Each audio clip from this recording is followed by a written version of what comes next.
quand j'étais petit et que tu vois les huissiers venir, tu as deux façons de réagir. Soit ça va te donner la motivation et tu vas dire plus jamais. Soit tu peux rester dans le truc, je suis destiné à avoir une vie pourrie. C'est ça qui fait la différence. Le mental, c'est 99% de l'effort. Faut accepter de se dire que ça a moins marché, faut accepter de faire des erreurs. Faut que tu y crois, faut que tu crois en toi-même. Quand j'ai commencé notre activité, tu veux tout faire et tu te rends compte que ça ne peut pas fonctionner, ça marche pas. Et après tu visualises. Et moi c'est comme ça, je visualisais. J'ai la balle de match, il reste 5 secondes et je faisais dans ma tête c'est 4, 3, 2, 1, tu tires, tu mets le tir de la guerre.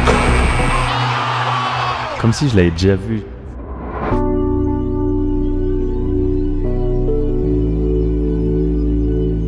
Ok les gars, maintenant on rentre dans un important talk avec Tony Parker. Let's go. Tu vas bien? Ça va toi? Tranquille. Ça va? Tout va bien? Ça va, ça va.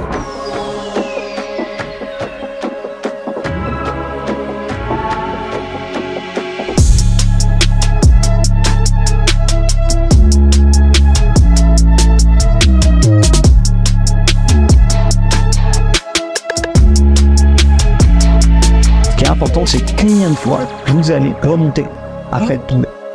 C'est tout ce qui compte. Comment vous êtes rencontrés déjà les gars tous les deux? Alors moi je l'ai rencontré à l'anniversaire de Matt. Okay. C'était l'anniversaire de Matt, c'est la première fois que je t'ai vu. On a reçu ici d'ailleurs là, il y a pas longtemps. Ouais, j'ai vu sur les stories qu'il est venu.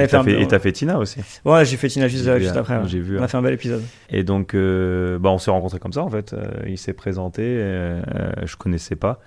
Et il me disait qu'il m'expliquait la relation avec Matt et tout ça. Et donc, du fait qu'il soit à l'anniversaire de Matt dans un truc privé, je me suis dit, ça doit être quelqu'un de confiance parce que Matt, il habite pas. Ah, c'est mon frérot, moi. Ouais. C'est 15 000. Et donc, et puis après, on est resté en contact.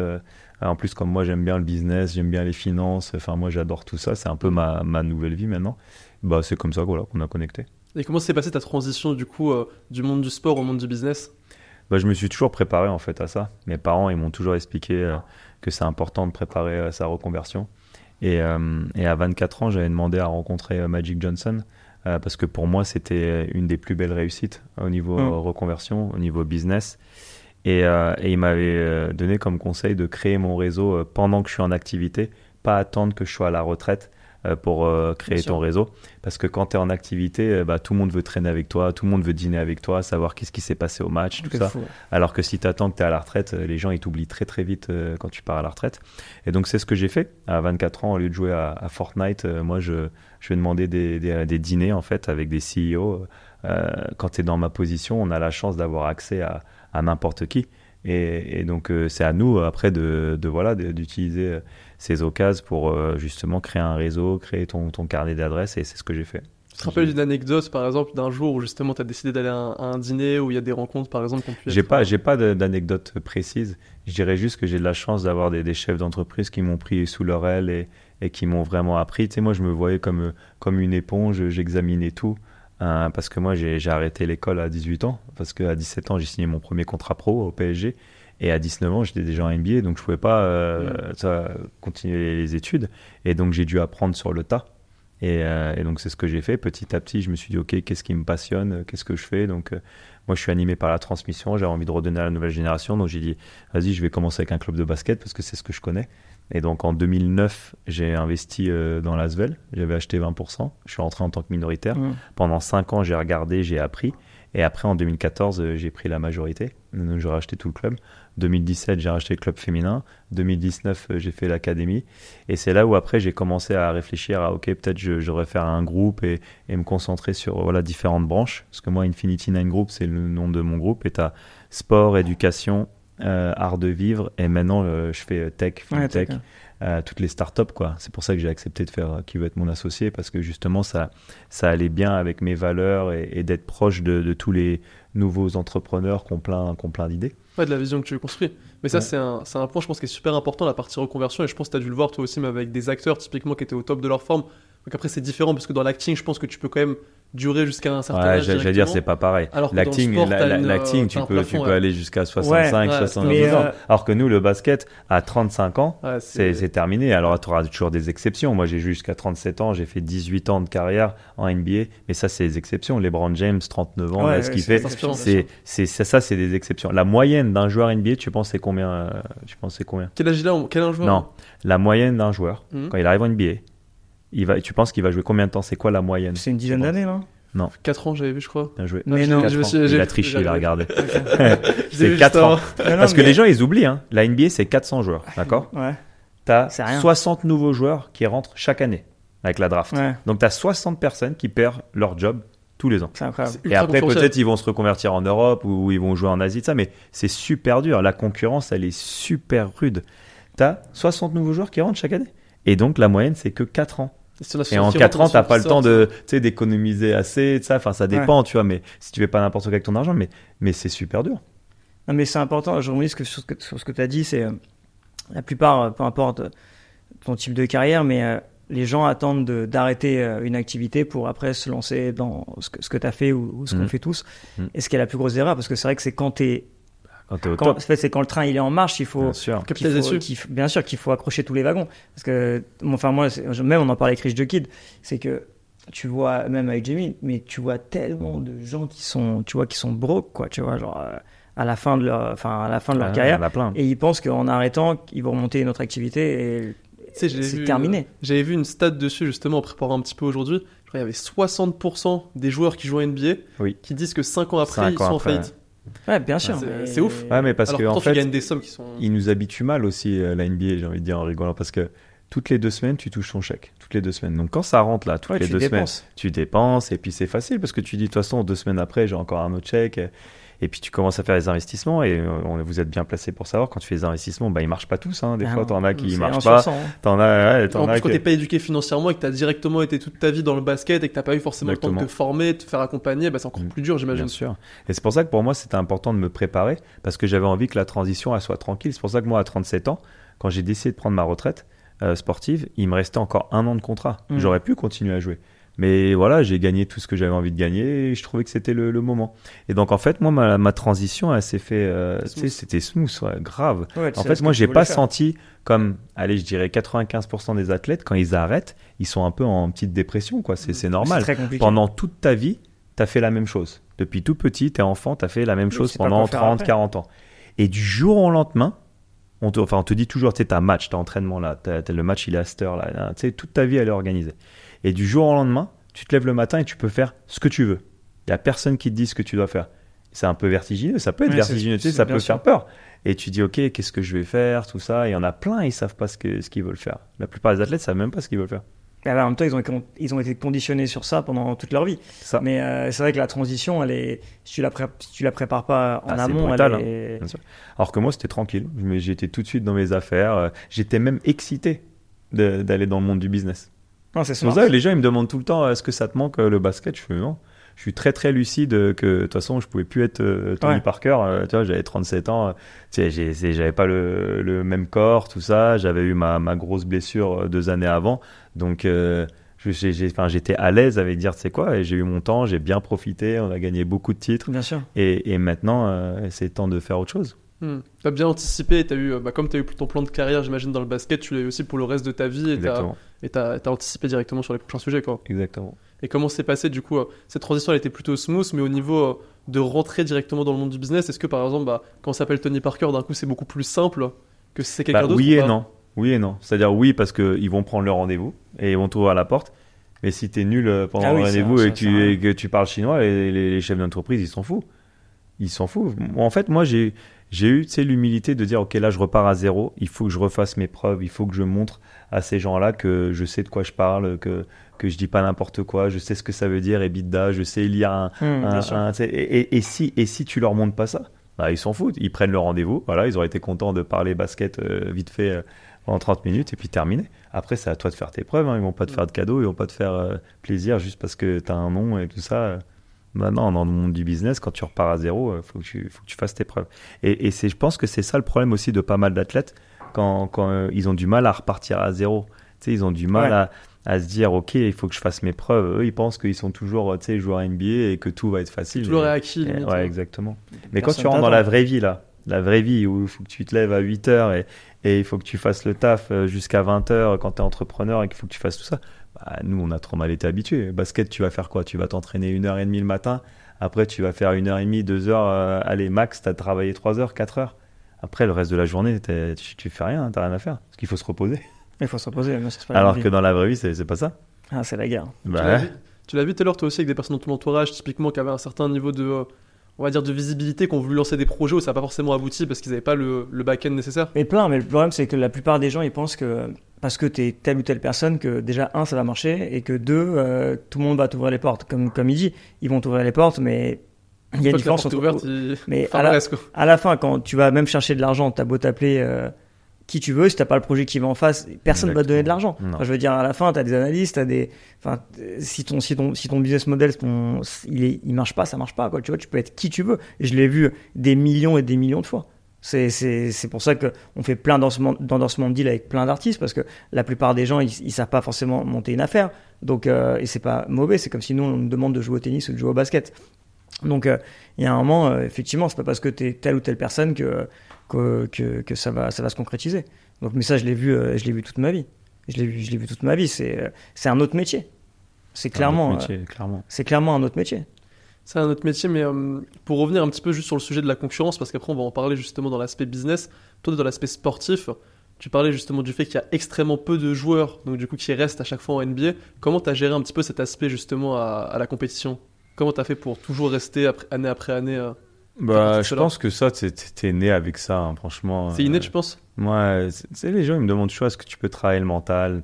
Je sais pas, parce que pour moi, le mental, c'est ce qui fait la différence entre les bons joueurs, les grands joueurs, les joueurs de légende. Pour moi, c'est le mental. Quand j'étais petit, je me disais toujours, peut-être il y a des joueurs qui seront plus grands que moi, peut-être il y aura des joueurs plus rapides que moi, peut-être il y aura des joueurs plus talentueux que moi, mais s'il y a un truc qui me battront pas, c'est le mental. Et que quand t'as les 20 000 personnes là qui rentrent dans la salle et qu'il faut mettre le tir au bon moment, ça, j'ai toujours vu, moi, c'est comme ça que je voyais la différence entre moi et les autres, c'est que je voyais dans leurs yeux, de toute façon, ils voulaient pas la balle. Et moi, je voulais la balle, et plus il y avait de pression, plus j'adorais ça.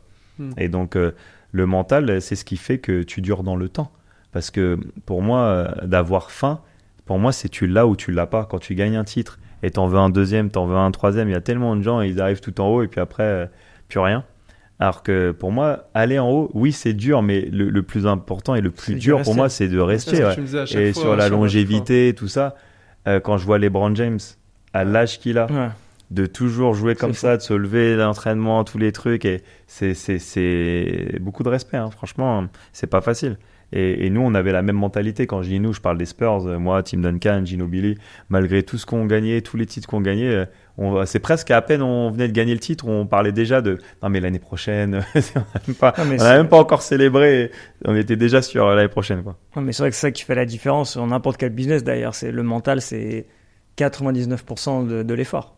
À la fin, si t'as pas le mental, tu peux rien faire. Mais non, c'est ce qu'on disait même à chaque fois, c'est que c'est compliqué. C'est ce qui est le plus difficile, c'est quand t'arrives en haut, de pas se reposer sur ses lauriers et de se dire j'ai gagné ci, j'ai gagné ça, bon, je peux un peu garder la même dalle. C'est ce qui est le plus difficile, parce qu'il y a un moment, tu vois, genre tu te dis bon, j'ai un peu d'avance, mais pas du tout. Derrière, t'as 1000 requins qui attendent que tu fasses le moindre faux pas pour prendre ta place, sur tout domaine d'ailleurs, sur tout secteur d'activité confondu. Tout, hein, le sport, pareil, hein. Et toi, tu penses que c'est inné aussi l'aspect justement d'avoir cette mentalité là ou pas? Donc c'est quelque chose qui vient avec les événements que tu vis dans ta vie, etc. Je pense que, bien sûr, il y en a qui ont des facilités et que c'est inné, mais je pense que tu as quand même un travail. T'as quand même un travail. Et puis même si c'est pas inné, pour moi, tu peux quand même le travailler avec des exercices de routine. Enfin, tu vas mettre en place quelque chose, quoi. Après, ce qui est le plus dur, c'est de tenir.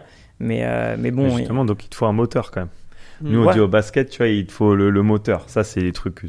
Moi, quand je regarde des joueurs jouer, quand je recrute, tu vois, pour mon club, je regarde s'ils ont ce moteur-là. Genre, par exemple, un ailier qui doit aller au rebond, est-ce qu'il va aller au rebond tout le temps? Ce que tu peux lui dire, hein, mais il va y aller une fois sur 5. Ouais. Le gars qui y va tout le temps, sans que tu aies besoin de lui dire, je me dis, lui, il a le moteur. Lui, il est motivé sans que tu aies besoin de lui dire, en fait. Mais je pense que cette chose-là sur la motivation et sur la motivation, mais le fait d'avoir vraiment cette dalle-là, je suis d'accord avec toi sur le fait que c'est inné, mais je pense que les circonstances que tu rencontres dans ta vie, les traumatismes que tu peux avoir, ton enfance, ton adolescence, ce que tu veux, ça vient révéler qui t'es vraiment justement dessus, tu vois. Et après, avec le travail, comme disait Taylor, la mise en place d'habitudes, de structures, etc., après, là, tu peux l'exploiter vraiment et aller au bout, quoi. Ouais, enfin, moi, quand je vois des mauvais trucs qui arrivent dans ma vie, c'est le moyen, voilà, pour montrer ta force de caractère. Tu vois, moi, quand j'étais petit, je l'ai déjà dit dans plein d'interviews, mais quand j'étais petit et que tu vois les huissiers venir chez toi, prendre la table et prendre la télé, bah, tu as deux façons de réagir. Soit ça va te donner la motivation et tu vas dire plus jamais j'ai envie de vivre ce moment-là. Ouais, ça, tu vas rentrer en Ou soit dépression. tu peux rester dans le truc, bah, de toute façon, je suis destiné à avoir une vie pourrie. Tu sais. Et bah, moi, bien sûr, j'ai pris la première solution. À un moment donné, tu sais, les gens, ils ont toujours tu sais, beaucoup tu sais, d'excuses et de ça. Mais pour moi, tu sais, j'ai toujours ma phrase que je dis, il faut rêver en grand. Et les gens, ils disent, ouais, mais Tony, tu sais, tout le monde ne peut pas. Oui, mais toute proportion gardée, je pense que tout le monde peut réussir si tu te mets en mode, alors peut-être pas à tous les niveaux, mais Ouais, tu mais peux réussir chacun- jusqu'à un certain point, en fait. Non, mais c'est sûr, après, chacun a la définition de réussir. Mais c'est bien entendu, si tu donnes cette vision-là de réussir, et je pense que tout le monde peut plus ou moins y arriver. Exactement. Ça, Et c'est une certitude. Comme au basket, même dans le business, typiquement, il y a un truc clé pour avoir un certain type de résultat, ça va être le fait aussi de se faire accompagner, que ce soit par des coachs, par des mentors. Quelle place ça a aussi dans la construction de ta carrière, tu dirais? Moi, je pense que tu peux pas réussir tout seul, c'est impossible. En tout cas, d'un point de vue business, je pense que d'un point de vue sportif également, mais d'un point de vue business, tu ne peux pas réussir seul. Et même si tu pouvais, ça n'a aucun intérêt d'être, je dis toujours d'être tout seul en haut de l'échelle, ça n'a aucun intérêt. Et tu ne peux pas. En fait, c'est toute une équipe et plein de gens qui travaillent avec toi et qui t'accompagnent. Tu as peut-être une personne qui brille, mais derrière, c'est des centaines et des centaines de personnes, enfin des dizaines ou des centaines, ça dépend de tes activités, bien entendu. Mais c'est toute une équipe qui font tu en es là aujourd'hui. Ouais, comme dans le sport où typiquement tu as un joueur, typiquement au basket, ça se trouve qui va plus scorer, qui va plus être en lumière, ou un buteur au foot qui va mettre le but derrière, mais c'est le travail de toute cette équipe autour, et seul, ça aurait été, il aurait pu briller quand même, mais ça aurait pas du tout été la même chose, quoi. Ouais, Ouais, moi, je bien suis sûr. d'accord avec Taylor, je suis d'accord avec ce qu'il dit. Et franchement, tu peux pas réussir tout seul, c'est impossible. Et comment tu construis une bonne Et c'est équipe? pour ça que pour moi, comment tu construis une bonne équipe? Ah, autour de Bah, toi. déjà, déjà, tu as les leaders, et je pense que les leaders, il faut qu'ils comprennent que chaque personne est important en fait dans l'équipe, et chacun a sa pierre à ramener à l'édifice. C'est très très important que si tu veux que la mayonnaise apprenne et que l'équipe tourne et tout ça, c'est que tout le monde soit respecté de la même façon. Et moi, dans le monde, dans l'entreprise, c'est ce que je fais. Dans une entreprise, chaque personne a importance, chaque personne a son rôle à jouer pour avoir du succès dans l'entreprise. Et puis je pense que c'est même à toi, tu sais, les leaders, tu sais, moi je crois beaucoup à, tu sais, l'union fait la force. Il faut fédérer les gens. Toi, ton job, c'est de fédérer les gens, les faire adhérer, tu sais, à ta vision. Et après, bien reconnaître les personnes, tu sais, que tu leur donnes de la place pour grandir aussi dans l'entreprise, en fait. Moi, j'aime pas les gens qui font diviser pour mieux régner. Moi, je suis plus, tu vois, l'union fait la force. On est tous ensemble et donner de la place à tout le monde pour grandir. Tu vois, moi, par exemple, là, dans mon entreprise, cette année, Gaëtan Muller, qui est mon président délégué à Lasvel, il a été élu tu sais, meilleur businessman de moins de 40 ans. Et moi, je suis trop content que les gens ils brillent comme ça dans ma société. C'est incroyable. Ou Marie-Sophie Obama, qui est la présidente déléguée de l'Asvel féminin, qui va recevoir l'Ordre national du mérite. Tu vois, c'est des trucs de... Enfin, pour moi, je veux pas que genre il y a que moi qui est le président et voilà, c'est que moi la star, tu vois. Je pense que plus il y a des stars, plus tout le monde est content et tout le monde est apaisé, épanoui, ça rend le groupe encore plus fort. Il y a des questions que j'aimerais bien creuser avec ça, où typiquement, tu vois, je vois beaucoup de parallèles entre le milieu de l'entreprise et le milieu de l'équipe, typiquement dans le sport, tu vois, où c'est vrai que dans le business, c'est la même chose. Pour moi, il y a la question effectivement de l'esprit d'équipe, mais il y a aussi la question du poste, tu vois. Tu prends même dans un business, même nous, on en a parlé souvent, même dans des business qu'on a vus, qu'on a fait ou quoi que ce soit, quoi, des fois, il y a des trucs qui marchent ou qui marchent pas, parce qu'en fait, on n'est pas chacun à la place où on doit être directement. Et vu qu'on veut jouer un poste peut-être qui n'est pas le nôtre ou quoi, bah, ça fait qu'au global, en fait, le groupe a pas le même résultat, tu vois. Bien sûr. Donc, comment tu fais en sorte justement de trouver ton poste et de tout coordonner pour que chacun joue à l'endroit où il doit jouer, tu vois? Enfin, pour moi, en tout cas, tout est une question de déléguer. Aujourd'hui, sans déléguer, tu ne peux absolument rien faire, mais c'est ce qu'il y a de plus difficile. Même moi, quand j'ai commencé mes activités, tu veux tout faire, tu veux être au four et au moulin, et tu te rends compte que ça ne peut pas fonctionner. Ça marche pas. Il faut accepter de déléguer, il faut accepter de se dire que ça va moins marcher, il faut accepter de faire des erreurs. Mais pour moi, le seul moyen de scaler et de fonctionner dans n'importe quel type d'activité, c'est clairement de déléguer. Ouais. Et puis de savoir ce pourquoi tu es bon. Moi, je sais qu'au tout début de mes activités, j'ai voulu tout faire. Et vraiment, au fur et à mesure des années, parce que tu vois, j'ai quand même plusieurs activités. Tu vois, j'ai la partie restauration, j'ai la partie immobilier, j'ai la partie tech, j'ai la partie avec Jamie. Ouais. Donc, tu vois, j'ai quand même 4 trucs qui sont un peu... Et au début, tu veux tout faire. Mais c'est ce que la plupart des gens font hein, comme erreur. Hein. Ouais, bien sûr. Ils veulent tout faire, ils veulent tout contrôler. Moi, je dis toujours, pour rebondir sur ce que tu as dit, déjà, il faut que tu te connaisses bien. D'accord ? Que tu connaisses bien tes forces, que tu connaisses bien tes faiblesses. Bien sûr. Et après, ne pas avoir peur de t'entourer des gens qui sont plus intelligents que toi. Et après, à toi de bien les positionner de ça. Parce que, tu vois, les gens, ils ont tendance à vouloir pas prendre des profils, tu sais, trop smart et tout ça. Parce qu'après, peut-être, toi, tu peux look bad. Mais moi, j'ai toujours voulu prendre les meilleurs, tu vois, à chaque poste. Et s'ils sont plus intelligents, c'est pas grave, tu vois, on fera une équipe. Ça, c'est un très bon point, le fait de prendre les meilleurs dessus et de savoir bien recruter des A-players. Mais derrière, après, ce qui est compliqué, c'est de réussir à faire travailler des meilleurs entre eux. C'est comme moi, c'est ton job, ça, c'est ton job. Moi, c'est ce que j'ai fait toute ma vie. J'étais meneur de jeu. Donc, c'était mon job de faire jouer toute l'équipe ensemble. Non, bien sûr, mais après, c'est aussi. Faut accepter, tu vois, parfois d'être une petite part d'un gros gâteau plutôt que le gros gâteau tout seul. Ah, ça, c'est sûr.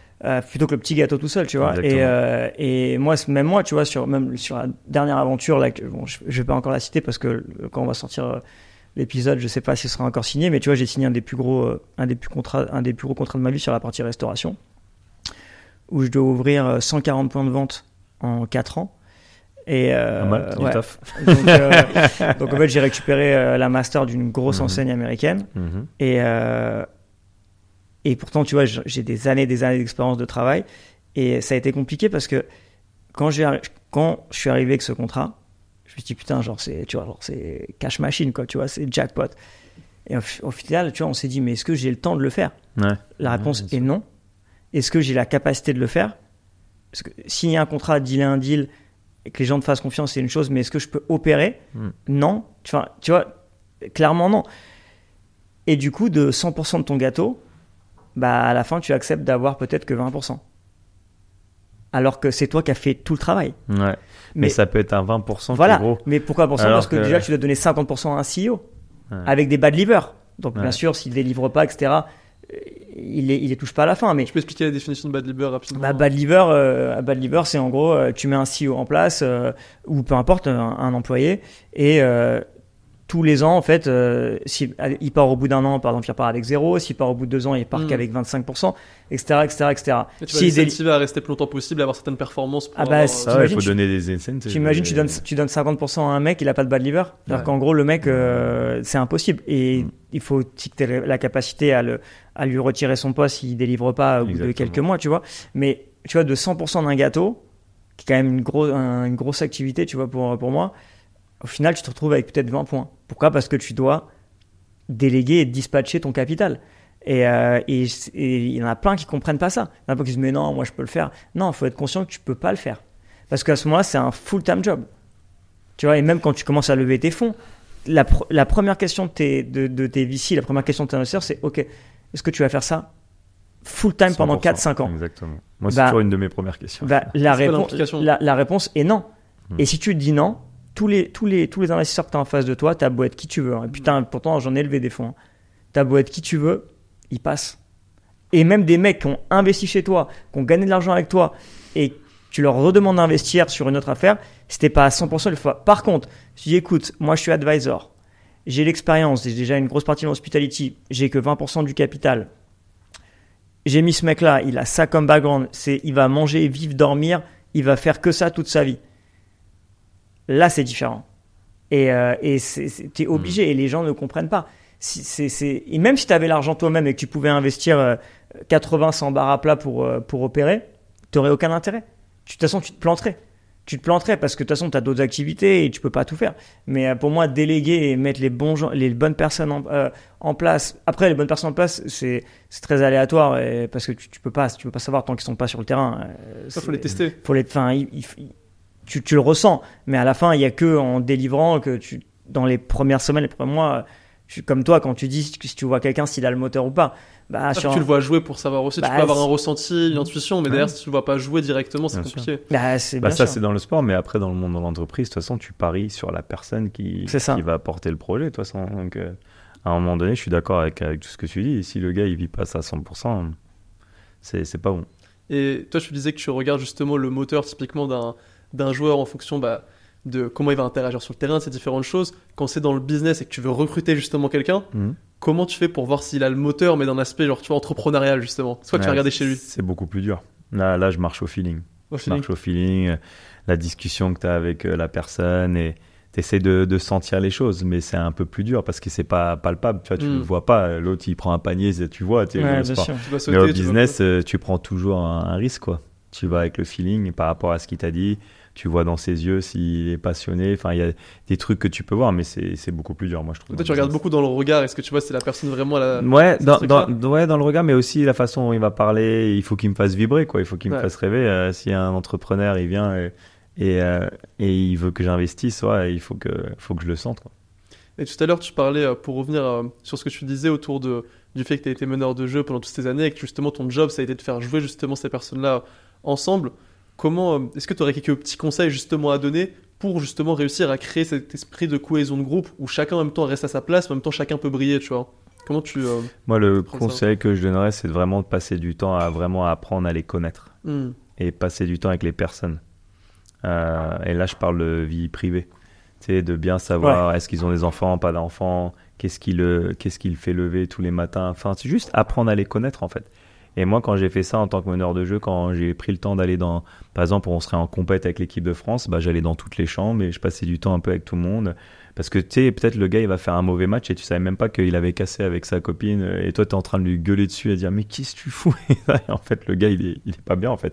Et tu savais même pas. C'est important de prendre le temps. Et je pense que dans le monde de l'entreprise, c'est pareil. Faut passer du temps et savoir, voilà, comment ils sont dans la vie. C'est fou. C'est vrai que le statut, enfin, tu vois, ton statut de vie privée, etc., il est extrêmement important Bien sûr. Quand tu montes une affaire et que tu vas lever des fonds, genre, on te regarde sous tous les angles, quoi, tu vois. Là, tu m'avais dit que notamment là sur des levées en particulier, ils t'ont demandé des trucs, mais de ouf. Bah, c'est normal, hein, tu sais, quand tu lèves 10, 20, 30, 50, 90 millions, il y a un moment, genre... Par exemple, on t'a demandé quoi, genre? Non, en fait, les gens passent du temps avec toi, donc je sais pas, moi, si tu bois, tu fumes, est-ce que tu vois... Est-ce que tu as certains types de vices? Est-ce qu'il y a certaines choses qui pourraient être un danger pour l'entreprise? Bien sûr, même tu vois, quand on avait lancé Shares, genre, je sais que tu vois, je fais grave attention à mes sorties, je vais pas forcément en boîte, or si c'est une fashion week, etc., mais je vais pas, tu sais pas qui est qui, tu vois. Et un jour, je me rappelle, j'avais un dîner sur Paris, et j'étais avec des amis, bon, tu vois, après, voilà, c'était juste un dîner, t'as le droit de dîner, tu vois, pas de problème. Mais c'était tout au début qu'on avait levé les premiers fonds. On était une dizaine. J'étais avec des copines, des copains, tu vois. Et il est venu, il m'a serré la main, il me dit, tu me connais pas, moi je te connais. Et je dis, bon, mais t'es qui? Et il me dit, bah, j'étais dans ton premier round, quoi, je crois que c'était en round A ou seed ou pré-seed. Enfin, il était dans les premiers. Mais imagine-toi, genre, t'es dans des circonstances un peu, tu vois, tu sais pas, en boîte, truc, machin, et c'est bizarre, tu vois. Donc moi, je sais que aujourd'hui, je fais grave attention. Déjà, je suis pas un vrai fêtard, tu vois, j'aime m'amuser, mais voilà, à toute mesure gardée. Mais non, c'est hyper important. De toute façon, quand tu lèves de l'argent, quand tu fais un truc, il y a un moment, genre, tu peux pas faire tout ce que tu fais. Tu dois être sérieux, quoi, tu vois. C'est impossible, tu peux pas lever autant d'argent. Et même, c'est même pas une question de montant. Là, on parle de gros montants, mais même si tu lèves 1 million d'euros ou 500 000 ou 100 000, c'est le moment où quelqu'un t'accorde sa confiance, tu peux pas faire n'importe quoi. Tu peux pas faire n'importe quoi. Et encore plus quand tu lèves des gros fonds. Mais non, moi, je fais... Tu m'as dit, tu avais fait aussi des examens, des prises de sang, plein de trucs. Bien sûr, c'est normal. Tu as toutes les assurances, les check-up. Tu vois, et puis même pour la petite anecdote, genre, j'avais fait un truc où, sur les cigarettes, moi, je fume pas. Mais en été, je fumais le cigare, tu vois, j'aime bien fumer un cigare de temps en temps. Et ce que je ne savais pas... C'est quoi ce faux non-fumeur là? Je fume pas de cigare, mais par contre le cigare... un bon gros cigare. Non, le cigare pour moi c'est un plaisir, tu vois, c'est un mode de vie. Et j'adore fumer le cigare, ça me détend. Mais c'est un mode de vie. Non, parce que tu sais, apparemment ça fait 1 an que je n'ai pas fumé le cigare. Et il y a des années où j'ai fumé tous les 3 jours. Donc en fait, tu vois, c'est des périodes. Et quand j'avais fait des tests, je revenais de vacances. Et j'ai fait donc, tu vois, tout un bilan de check-up et compagnie pour les assurances. Et putain, le mec me dit, ouais, votre taux de nicotine, genre... Et je dis, mais je fume pas de cigarette. Et j'ai fumé un cigare il y a 3 semaines ou 2 semaines. Et en fait, ça a resté genre 1 mois à peu près dans... Tu vois, c'est un truc de fou. C'est comme l'alcool, etc. Moi, je veux pas d'alcool, mais apparemment, c'est un peu pareil. Et du coup, ouais, bah, tu vois, c'est normal. Imagine-toi, après, tu fais ce que tu veux. Mais je sais que c'est mieux de si tu t'appelles Jeff Bezos ou Elon Musk, tu peux fumer des pets en plein podcast, tu vois. Mais quand t'es pas Elon Musk, y a pas, en fait, tu dois faire attention. même à ton image, à tout. Donc ouais, non, c'est extrêmement important. Je suis d'accord. C'est intéressant ce que je te disais, d'aller vraiment au contact de ton équipe, parce que je pense que c'est vraiment le rôle aussi d'un meneur ou d'un leader de l'entreprise, et d'aller, ce que tu disais en réalité, c'était vraiment créer des liens sincères, et je pense que c'est ça aussi qui fait qu'après ton équipe elle peut se dépasser pour toi. Parce que vu que tu leur accordes cette importance-là, vu que tu leur donnes cette association-là, tu crées aussi de la confiance où derrière ils vont se surpasser, quoi. Mais c'est exactement ça, t'as tout dit. C'est exactement ça. Question, rien à voir, tu kiffes ou pas alors qui va être mon associé? Ouais, franchement, c'est cool. Ouais, ça te plaît?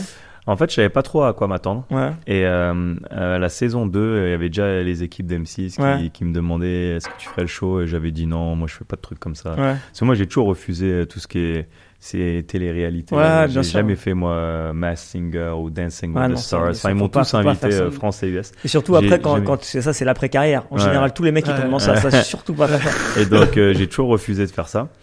Et puis on m'avait dit non mais Tony c'est comme Shark Tank et tout. J'ai fait ouais mais Shark Tank c'est violent là-bas, il s'est abusé quand il parle et tout, il est défonce, et je dis moi c'est pas trop mon truc, parce que moi justement moi je veux aider la nouvelle génération, j'ai pas envie de faire ça. Saison 3 ils reviennent, ils font non mais Tony il faut vraiment que tu regardes. Et là j'ai regardé, j'avais mon pote Blaise Matuidi qui le faisait, et j'ai fait bon vas-y je vais regarder. Et j'ai trouvé l'émission bienveillante, super sympa, et que justement ils avaient envie d'aider les jeunes. Et donc, j'ai dit OK. J'ai regardé toute la saison 3. Okay. Et j'ai vachement bien aimé. Okay. Et donc, après, j'ai appelé M6. Et j'ai dit, vas-y, let's go. Et là, ils se disent, oh, trop bien. Tu veux bien faire au moins 2 épisodes? Je fais 2 épisodes. J'ai fait, moi, ma seule condition, si je le fais, c'est que je fais toute la saison. Ah, ok, d'accord. Je viens à tous les épisodes. Et je suis un vrai juge. Ah, je sais pas que tu faisais tous les. Franchement, je regarde pas trop. Non, mais c'est pas grave. Et donc, j'ai décidé de tout faire. Ok, donc en fait, t'es sur tous les épisodes? Ouais. Ah, je savais pas tous les épisodes, j'ai fait toute la saison. C'était 12 jours de tournage. Ça commençait à 8h, tu terminais à 23h. C'était des grosses journées. Mais au moins, j'ai tout fait. Et j'ai fait like the real deal, tu sais, j'étais all in. Donc, t'es rentré avec ton fond là-dedans? Non, en perso. Ok, en perso. Oh, pardon. Ouais, en perso. Et comment s'est passé un petit peu, comment t'as vécu l'aventure de l'intérieur? Franchement, ils m'ont super bien accueilli. Donc, je connaissais un peu Anthony Bourbon d'avant. Okay. Mais après, les autres, je les connaissais pas. Marc, Jean-Pierre, Eric, Kelly Massol, Stéphanie, je connaissais personne. Et franchement, ils m'ont trop bien accueilli. Ils étaient trop gentils avec moi. Il y avait une super bonne ambiance. On s'entendait tous vraiment très, très bien. Et donc, j'ai adoré l'expérience. C'était vraiment cool. Et quand je vois les retours, ils sont impressionnants. On bat tous les records d'audience. Ouais, ça marche. Ouais. M6, ils sont trop contents. La nouvelle génération regarde énormément. Donc c'est génial. Ça me fait plaisir, même pour la France, de motiver et inspirer des Français, justement, à devenir entrepreneurs et faire leur truc. Non, franchement, je suis trop content.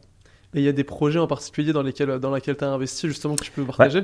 Alors qu'est-ce qui est sorti là? Il y a Cookie Diction que je vais faire. Donc ça c'est les trucs de cookies. Ah, je l'ai vu. Les sœurs là. Ça c'est le seul truc que j'ai vu. Les sœurs, j'ai adoré, un business de malade.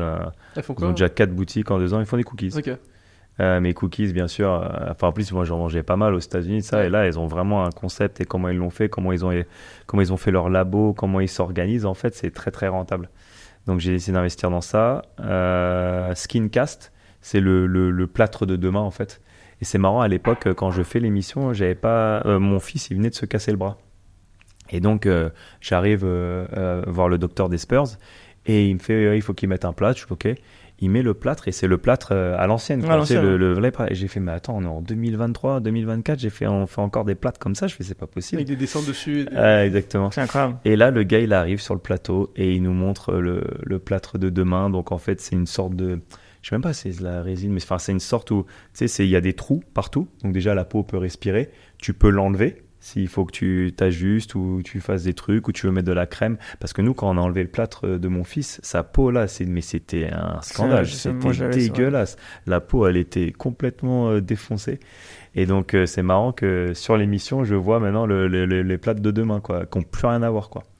Et donc ça, je vais faire Urgent Time.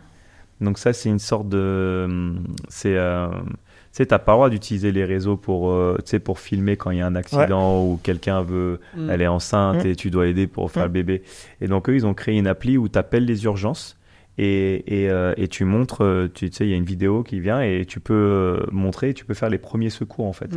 Parce que tu sais, je sais pas c'est exactement c'est quoi le pourcentage, mais les premiers secours, tu peux sauver, Bien sûr, je sais ouais. pas, L'impact, il est 50, 60%. Ouais, je c'est ne veux pas énorme. dire n'importe quoi, mais c'est énorme l'impact de sauver dans la le temps vie. que ça décroît. Dès que ça arrive, c'est l'accident et que tu arrives, tu peux sauver la vie de quelqu'un. Parce que le temps que les urgences ils arrivent, des fois c'est trop tard en fait. Bien sûr. Et donc ça c'est une technologie quoi. Donc j'ai décidé d'investir dedans. Donc ça j'espère que ça va marcher. Ils sont déjà aux États-Unis, ils ont déjà un deal avec 911 et tout ça. Donc Ok. Et en termes de Beau tickets, truc. c'est quoi en général les investissements? alors celui-là Urgent Time c'était 375 000 euros. Ok. Et j'y vais avec Marc Simoncini. Ok.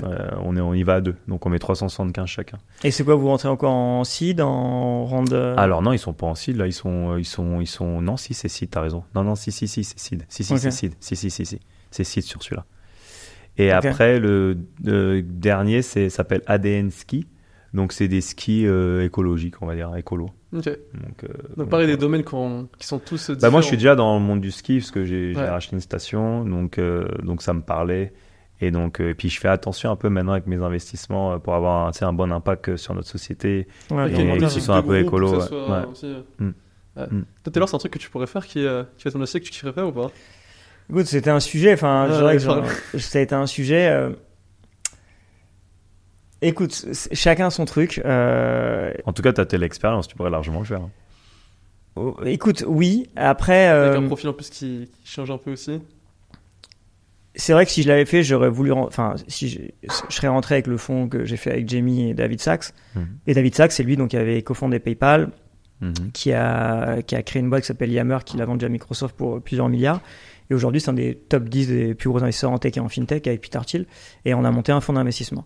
Donc c'est vrai que potentiellement, j'aurais aimé, pourquoi pas, rentrer, tu vois, sur une filiale française, parce que notre deal flow, c'est un deal flow qui est 99,14% ricain. Ricain, ouais. Pourquoi pas rentrer sur un truc comme ça en France Et il serait OK de faire des deal flows Oui, mais puis, tu vois, j'ai quand même l'expérience pour. Mm. Mais écoute, je sais pas si je le ferais si je l'aurais fait. J'adore le show, j'adore ces trucs-là. Mince, mais- je voulais t'inviter pour l'année prochaine pour être juge avec moi. Non, mais en fait, C'est rigole. pour ça qu'il est en mission. Même si c'est Non. l'ont envoyé.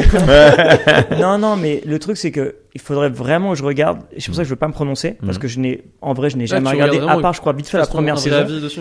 Et en fait, le seul truc que je reprochais, mais encore une fois, c'est pas un reproche, parce que ça reste une émission prime time, 20h45, etc. C'est que c'était un deal flow qui était pas forcément le mien. Tu vois, c'était un deal flow hors tech, tu vois, ça allait vraiment un peu dans tous les sens, mais ce qui est normal. Attention, on parle d'une émission, tu vois, qui est en 20h45, M6. Il y a un moment, on va pas parler, on va pas parler que tech et fintech, les gens vont se faire chier. Donc, et c'est un super format pour M6. Je dis juste que moi, c'est vrai que je suis dans un format qui était plus, tu vois, purement genre, Ouais. business et moins dans ce truc-là. Donc oui, bien sûr que c'est toujours intéressant, ça fait une super visibilité, tu peux aider les gens et c'est ce que je fais au quotidien, tu vois, j'ai tellement de gens, de startups, de trucs, de machin. Le seul truc que je reprochais, entre guillemets, c'était le deal flow. Ouais. C'est le deal flow parce que quand tu vois, mais encore une fois, voilà, c'est pas de la faute des jurés, c'est pas de la faute Ouais, bien de sûr. M6. Non, c'est la faute de personne. C'est la faute de personne, c'est juste Non, que c'est c'est normal, position. ça reste une émission Mais ça grand permet aussi public. d'avoir des choses qui sont variées, d'avoir du divertissement, de Voilà. pouvoir s'identifier chacun à des Mais projets c'est super. qui sont différents. Non, mais ce qu'il dit, et je suis un peu d'accord avec Taylor, c'est que pour avoir les gros deals, ils vont pas passer sur une émission télé. Enfin, je pense pas. Enfin, Non, mais tu vois, c'est pour ça que on avait il y a 1 ou 2 ans réfléchi avec Yomi même, de faire un Shark Tank Ouais, on en avait parlé, ouais. Mhm. version YouTube, parce qu'on a quand même des grosses communautés, Ouais. Mhm. où Et vraiment de faire on mettait beaucoup d'argent, tu vois. Mhm. Et là, on allait sur un truc qui était... On t'amène projets. les gros deals. en fait, tout le monde peut présenter, Mhm. mais avec certains critères. Certains critères qui étaient plus liés effectivement en tech, fintech, ça peut être du business en ligne, ça peut être... Ouais, du SaaS. ça peut être du ça peut être plein de choses. Mais restauration, pourquoi pas, mais pas forcément sur de la création, mais plutôt sur de la franchise. Parce que maintenant, même les fonds investissent de plus en plus, je le vois, hein, ils investissent de moins en moins sur les créations, mais de plus en plus sur le développement de franchise. Par exemple, un restaurant classique, pignon sur rue, personne n'en veut. Mais je le vois, hein, parce que j'en ai aussi. Par contre, quand tu as un potentiel d'ouvrir 10, 20, 30, 50, 150 points de vente, c'est pas la même. Donc, tu vois, aller sur un truc plus comme ça, plus axé, comme en fait ce qu'on fait dans la vraie vie, mais du coup avec des caméras, tu vois. Avec la communauté. Mais je trouve ça intéressant parce que c'est vrai qu'en France, on a souvent tendance à critiquer l'état d'esprit justement qu'il y a en France sur l'entrepreneuriat, sur le business. C'est pas forcément quelque chose qui est très présent, on entend beaucoup de critiques, mais je trouve que ce qui se passe en ce moment avec tous les entrepreneurs qui créent du contenu sur les réseaux, parce que bien sûr après il y a du bon, il y a du moins bon, etc. Mais il y a quand même beaucoup de personnes qui vont inspirer des jeunes à entreprendre. Et moi, tu vois, j'en ai fait partie. Typiquement, si j'ai commencé, c'est aussi parce que j'ai vu des personnes même aux États-Unis qui étaient sur les réseaux sociaux ou après en France qui ont inspiré aussi en quelque sorte justement tout ça. Et je trouve ça génial qu'aujourd'hui il y ait de plus en plus cette vague-là qui arrive avec qui va être mon associé. Je trouve que ça le renforce justement beaucoup plus encore. Et en France, quand même, je trouve qu'on a quand même beaucoup de projets, même quand on en parlait là, avec Jérôme Chabin, genre tu vois, dans les licornes ou dans les startups ou qui se développent, qui sont français et qui cartonnent aujourd'hui. Ouais, et il y a un super potentiel en vrai quand même. En fait, mais bien sûr qu'il y a un super potentiel. Puis il y a plein de Français qui cartonnent aussi dans la tech aux États-Unis. Mais c'est ça le problème, c'est qu'en fait on a un vivier en France qui est exceptionnel. Ouais. Et moi je le vois pour être la moitié de l'année aux États-Unis et puis lever tous mes fonds là-bas. Quelqu'un qui est bon en France, ce que je reproche, c'est qu'il ne reste pas en France. C'est pas de leur faute. C'est qu'en fait, les ricains, les alpagues. C'est pas de leur faute. Ouais. En fait, les ricains. Mais parce qu'en fait, en France, le problème, c'est qu'on te donne pas assez de moyens d'y arriver. Et puis, tu vois, même sur Shares, je vois donc Shares, tu vois. La complexité, Tu vois, qui est une boîte dans laquelle je suis associé depuis le Day One, qui est une plateforme de trading. On a exercé pendant 2 ans en Angleterre. Avant de pouvoir exercer en France, alors qu'on est une boîte française, on est des associés français, et pendant 2 ans, on a développé en Angleterre. En France, quoi qu'il arrive, on est un pays de papier, quoi qu'il se passe. Bon, mais les États-Unis aussi, franchement. Ouais, mais attention, les États-Unis, il y a énormément de paperasse. Oui, mais c'est beaucoup plus rapide. Ouais. C'est beaucoup plus rapide. C'est vraiment, ça n'a rien à voir. Je le vois, monter une société en France, monter une société aux États-Unis. T'as énormément de papier, mais je trouve que c'est beaucoup plus rapide. Les accréditations, c'est beaucoup plus rapide. Je veux dire, à un moment, t'arrives avec de l'argent, tu veux te développer, tu te développes. En France, t'arrives avec de l'argent, tu veux te développer, on te dit, attends, c'est pas comme si on vous a demandé de l'argent, on te demande juste la possibilité d'exercer. Tu vois ce que je veux dire? Pour moi, c'est ça le problème de la France. Et j'adore la France. Moi, tous les gens qui critiquent la France, je ne les supporte pas. Ouais, moi, moi, tous les gens qui me disent oui, c'est mieux là, c'est mieux Dubaï. Non, écoute, la France, c'est incroyable, etc. Mais bien sûr, on a des petits bémols. Et c'est vrai que pour moi, un des bémols en France, c'est ça, c'est assez long. C'est assez long et c'est pas normal que tu aies autant d'Américains qui récupèrent des profils exceptionnels en France pour se développer aux États-Unis. C'est pas normal. Et même les levées de fonds. Je trouve qu'on est vachement limité en France. Tu vois, avec les VC, les private equity, en France et aux États-Unis. Aux États-Unis, c'est. Tu le ressens, c'est tout ça? Ouais, je suis d'accord avec tout ce qu'il dit. Après, moi, j'ai quand même fait le choix de m'investir énormément en France parce que, je rebondis un peu sur ce qu'il a dit. Moi, j'adore la France, j'adore notre pays. Je pense qu'on a un super beau pays.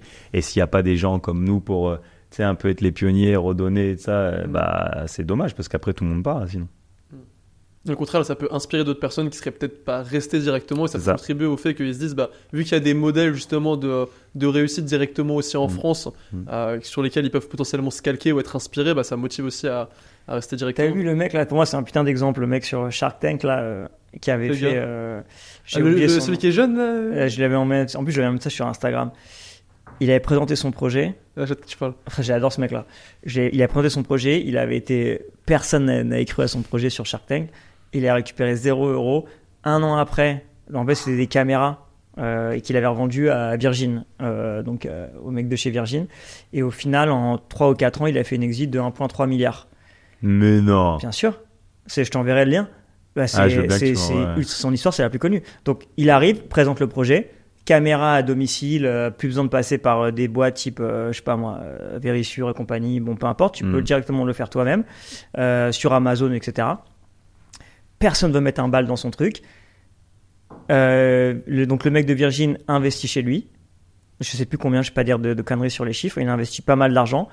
Et donc son net worth, il passe de 0 à 10 millions, 100 millions, 300, 500, et il a fait une exit de 1,3 milliard. Ensuite... En 4 ans? Ouais, en 4 ans. Non, mais, après, ça reste une start-up. Je sais, mais putain, c'est beau. Attends, mais je vais t'envoyer le lien. Et ce qui est exceptionnel, c'est cette image. D'ailleurs, je l'ai postée 50 fois. Tu le vois arriver sur Shark Tank, 4 ans après. Les portes s'ouvrent et là, c'est standing ovation. Les jurés se lèvent, tout le monde applaudit et il passe en mode juré. Et là, t'as tous les jurés. Ah, maintenant, il est de l'autre côté. Bien sûr. Ah, et t'as énorme, tous les jurés énorme. qui disent, bon, bah, Énorme. genre, je sais plus, genre, bravo, maintenant, t'es le plus riche d'entre nous. Et 4 ans auparavant, ça, tu vois, ce truc-là de persévérance qui est extrêmement important. 4 ans avant, il vient vous présenter un projet où il demande peut-être 300 ou 400 000 euros pour, je vais dire des conneries sur les chiffres, hein, mais c'était pas beaucoup, hein, 300 ou 400 000 euros ou 200 000 euros pour 50% ou 30% de sa boîte. Et personne n'en voulait. Personne n'en voulait. Le mec, 4 ans après, il a fait une exit Damn. 1,3 milliard Damn. qu'il a vendu à Virgin ou Amazon, je sais plus. Et là, il passe juré, et là, t'as tous les jurés qui Ah, lui disent, c'est énorme. putain, genre, Ah, t'es je le savais pas, je plus connaissais riche pas d'entre cette nous. Ah, tu connais pas cette histoire. histoire? Tu l'as Ah, pas cette histoire, non? Ouais, Ah, j'avais faut pas trop ça. que tu me l'envoies. Faut que Je tu vais te me l'envoyer. Ah, et, c'est énorme. et c'est un truc que je poste régulièrement Mhm. parce que j'adore poster, tu vois, des putains de success stories, tu vois. Mhm. On s'en fout du chiffre que le mec il a fait. Ouais, c'est la qu'il story en elle-même. qu'il ait vendu bien sûr. 1 million ou qu'il ait vendu. Surtout En le fait, mec qui s'est fait recal et qu'après Ouais, il c'est devait ça. jurer, ça c'est inspirant. Ouais. mais c'est quand ça. tu le vois, en fait, moi, à chaque fois que je la vois, hein, ça me donne des frissons parce que quand tu le vois passer la porte, tout le monde se lève. Et 4 ans auparavant, tout le monde disait, vas-y, genre, Ouais, c'est pars-toi, qui tu cette vois. merde, casse-toi. Et puis, t'as vu sur Shark Tank, comme tu l'as dit, Ah ils ouais, te ils charcutent. sont- ah ouais, ouais. Genre, et d'ailleurs, c'est, Ah ouais. tu vois, c'est le principe. Ils te défoncent. C'est pas comme M6. Ah, ça n'a rien à voir. Nous, on il- est gentils. nous. Ouais. Ça n'a rien à voir. Mais là-bas, ils ont rien à foutre. Ils te défoncent comme jamais. Et il arrive 4 ans plus tard, roi du pétrole, 1,4 milliard. Et 1,3 milliard. Ça revient aussi sur le point de, en termes de projet typiquement que tu peux avoir ou quoi, de jamais négliger justement une personne ou jamais négliger directement un Ah, mais moi, projet. c'est ce que je dis toujours. Ouais, parce moi, je que dis toujours, tu ne- sais pas il faut qui va ju- devenir quoi. Mais même quand t'es gosse, tu vois, quand on me dit comment tu fais pour avoir tel ou tel réseau, tel ou tel. Mais dès le premier jour, tu sais pas, tu vois, la personne que tu critiques quand t'es gosse, ça se trouve dans 10 ans, ou dans 20 ans ou dans 30 ans, elle va être président de la République. Ça se trouve, elle va être CEO d'une putain de boîte. Ça se trouve, ça va être ton banquier, ça va être ton assureur, ça va être un mec, tu vas lui demander un service. Tu vois. Et les gens qui me disent, mais comment tu fais pour avoir tous ces contacts? Mais déjà, ça commence Ça, dès là. Tu vois, d'être franchement, respectueux avec. Mais grave. Mais après, j'aime pas. Tu vois, là, tout à l'heure, j'ai un mec, il m'appelle 4-5 fois, un numéro que je connais pas qui m'appelle. Ça, par contre, j'aime pas trop quand c'est intrusif comme ça. Je répondais pas.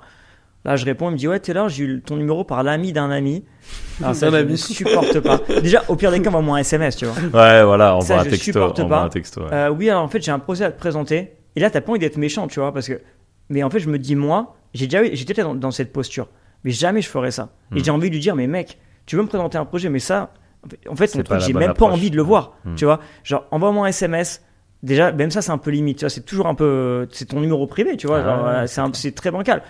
Et du coup, j'ai pas été méchant, mais j'ai pas été sympa non plus, tu vois. Je vais pas dire accrocher, dire ouais, non. Je dis écoute, je suis désolé, j'ai pas le temps. J'étais pas en rendez-vous, mais je voulais baser le truc. Je dis écoute, envoie-moi un mail. Et je peux te l'envoyer sur WhatsApp. Bah non, mec, ça c'est mon numéro privé. Envoie-moi un mail, j'ai mes équipes qui seront en copie. On va le regarder, mais et tu vois, voilà. Il faut du culot, mais il faut le mélanger au respect. Il faut pousser son Et il destin. était bien ce truc, ce deal. Bah, je l'ai pas encore ouvert, mais par contre, écoute-moi, j'ai vu qu'il m'a envoyé un mail. Mais en fait, il faut forcer son destin. Ce que je dis à chaque fois, il y a personne qui va. Tout le monde me dit oui, mais tout le monde pense que tu as une pièce comme ça, tu arrives, tu tacs, c'est bon, je suis là. Alors qu'est-ce qu'on fait? Non, il y a personne. Il faut casser des portes, et même si les portes sont fermées, il faut les ouvrir. Mais tu vois, il y a des façons de faire. Genre, il y a vraiment des façons de faire des trucs intrusifs. Genre, tu sais, ça fait flipper parfois, hein, des mecs en bas de chez toi ou qui te mettent des. T'as dû en voir des comme ça aussi. Oh, c'est sûr, ça, tout le temps. Ça. T'as des petites anecdotes qui te Oh, sont j'en ai pas une en tête là comme ça, mais recevoir des mails bizarres, C'est que- ou recevoir des numéros qui m'appellent, je sais même pas comment il est mon numéro. Et c'est clair, je suis d'accord avec Taylor, c'est abusé. Tu peux pas. Et en plus, c'est de plus en plus depuis que j'ai fait QA de mon associé. Laisse tomber, Ah, mais- on reçoit 50 000 trucs. Toi, je te dirais, c'est quoi aujourd'hui quelqu'un qui voudrait typiquement te proposer un projet, en dehors de qui va être mon associé, ça serait quoi le meilleur conseil que tu donnerais à quelqu'un qui voudrait justement te pitcher? Comment il devrait faire? Bah, je pense essayer de. On dit tout le temps, tu sais, il y a cette phrase, t'es à 3 personnes Oui. d'être à la personne Ouais. que tu veux parler. Donc moi, j'essaie toujours de voir qui, c'est la personne que je veux parler, voir qui je connais Bien sûr. en dessous pour J'adore parler à cette cette personne, ouais. Ouais. Pour après le faire correctement. Donc envoyer un mail qu'on me recommande ou un truc comme ça, quoi. Mais j'adore cette expression. Mm. Moi, je dis toujours, je suis à une poignée de main d'une personne que je veux. Ouais. Mhm. Mais c'est Et j'adore. l'intro, c'est le truc le plus puissant pour développer son réseau, parce que même quand tu disais, par exemple, typiquement vous deux, vous connaissiez pas au début, vous vous êtes rencontrés dans un cadre où vous aviez un ami en commun, bah directement ça crée de la confiance, ou Bien sûr. même si tu connais pas l'autre personne mutuellement, etc. Et c'est bah, pour ça que je pense que c'est mieux de t'as la passer confiance. par Mais t'es quelqu'un obligé- qui qui te te présente valide. et de ça, qui te valide et tout ça, pour après que quand moi ou Taylor, Bien on sûr. va voir le projet, on va dire ah c'est qui? Ah oui c'est lui, bon ok, et on va le lire et regarder différemment. Non, mais c'est vrai que passer par quelqu'un, et même là, tu vois, quand je lui ai dit quand je t'ai dit de venir sur le talk, si tu sors de nulle part, c'est toujours plus compliqué, tu vois. Ah mais tu sors de nulle part, je l'aurais pas fait. Exactement. Ça c'est Mais sûr quand et t'as certain. quelqu'un qui C'est sûr et certain. mais je suis 100% d'accord. C'est soit tu vois, c'est bien de forcer son destin, c'est bien d'aller vite, mais de brûler les étapes. Personnellement, je t'aurais jamais contacté si j'avais pas quelqu'un en commun. Ouais. Ou peut-être dans un 3e, 4e, 5e temps, mais je vois ce que tu vois, veux j'aurais dire. sorti Je vois ce que par tu veux exemple avec 30 épisodes, je t'aurais dit, au fait, tiens, shoot out, tu vois, j'aurais à mon équipe qui contacte mais la tu vois, tienne. mais je suis 100% d'accord avec toi, mais tu sais, en plus, les podcasts, ça devient c'est à la mode. quand Ouais, même. bien sûr. J'ai l'impression que tout le monde a des podcasts, tu vois. Ouais. Et donc, tu peux pas tous les faire non plus. Bien sûr. C'est Parce impossible. que sinon, ton discours, il va perdre de la valeur et tu vas un peu te répéter quand même. Parce que je peux pas changer sûr. comment non, je suis et le discours que j'ai, quoi. Et donc, c'est pour ça, moi, sur les podcasts, maintenant, j'ai dit à mes équipes, maintenant, on choisit on filtre. On peut pas faire tout le monde. C'est impossible, en fait, de faire tout le monde. Et ça préserve aussi impossible. directement ton Donc, moi, image, c'est ou- que si quelqu'un que je connais ou une connexion, maintenant, c'est comme ça que je fais les podcasts. Sinon, je Non, mais fais t'as pas. raison, même moi, c'est t'as vu, j'en ai Ah, c'est fait. ce qu'on a fait. Moi, j'en ai fait quasiment aucun.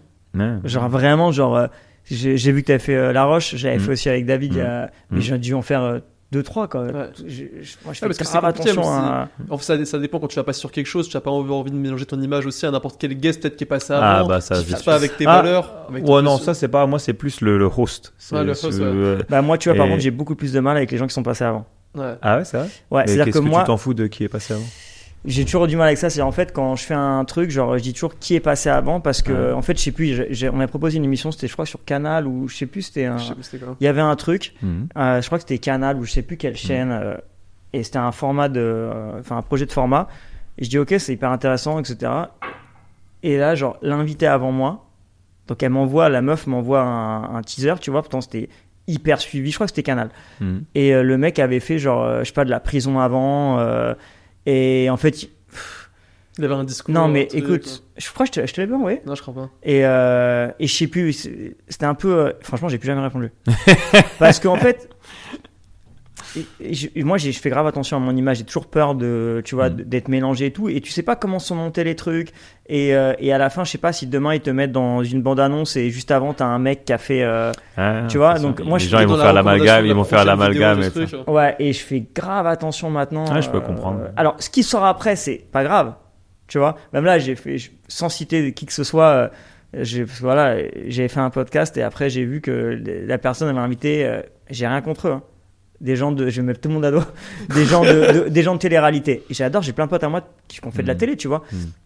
Mais s'ils avaient fait avant, c'est pas que Je pense pas que n'aime tu l'aurais fait. Je pense Non, pas que mais tu c'est l'aurais juste que c'est différent. Tu vois, on est dans deux secteurs totalement opposés. Et même si ça reste des businessmen qui font de l'argent, genre, c'est pas mon secteur. Je préfère être connu dans mon milieu. Tu vois, voilà, bien sûr. qu'est-ce que je Et fais. l'image, ça va aussi très très vite pour se dégrader des Ah, fois. mais- je- Ah bah, ouais, non. Mais c'est pour ça quand. Pendant toute ta vie, ça peut se dégrader en quelques Ça, je jours. suis d'accord avec ce que Taylor vient de dire, où il faut faire attention à son image, ça c'est sûr. Surtout quand tu es dans les mondes où on est, l'image c'est tout.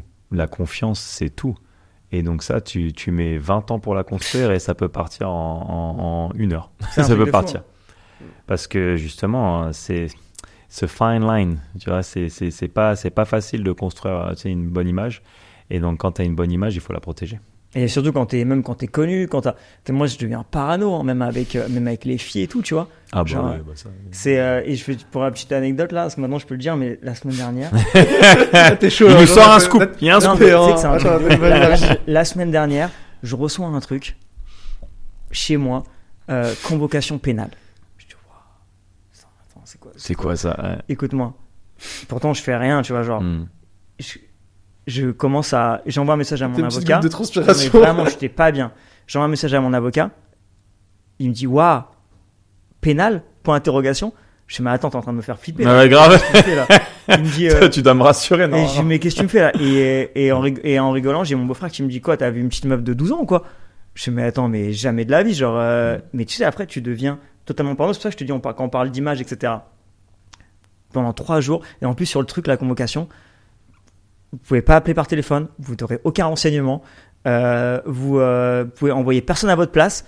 Je te jure C'est sur toi tout qui ce dois que- y aller. Non, t'as envoyé, je te jure sur tout ce que j'ai de plus cher au monde. j'étais avec mes 2 avocats, Maître Kassabi, si tu m'entends, et mon autre avocat.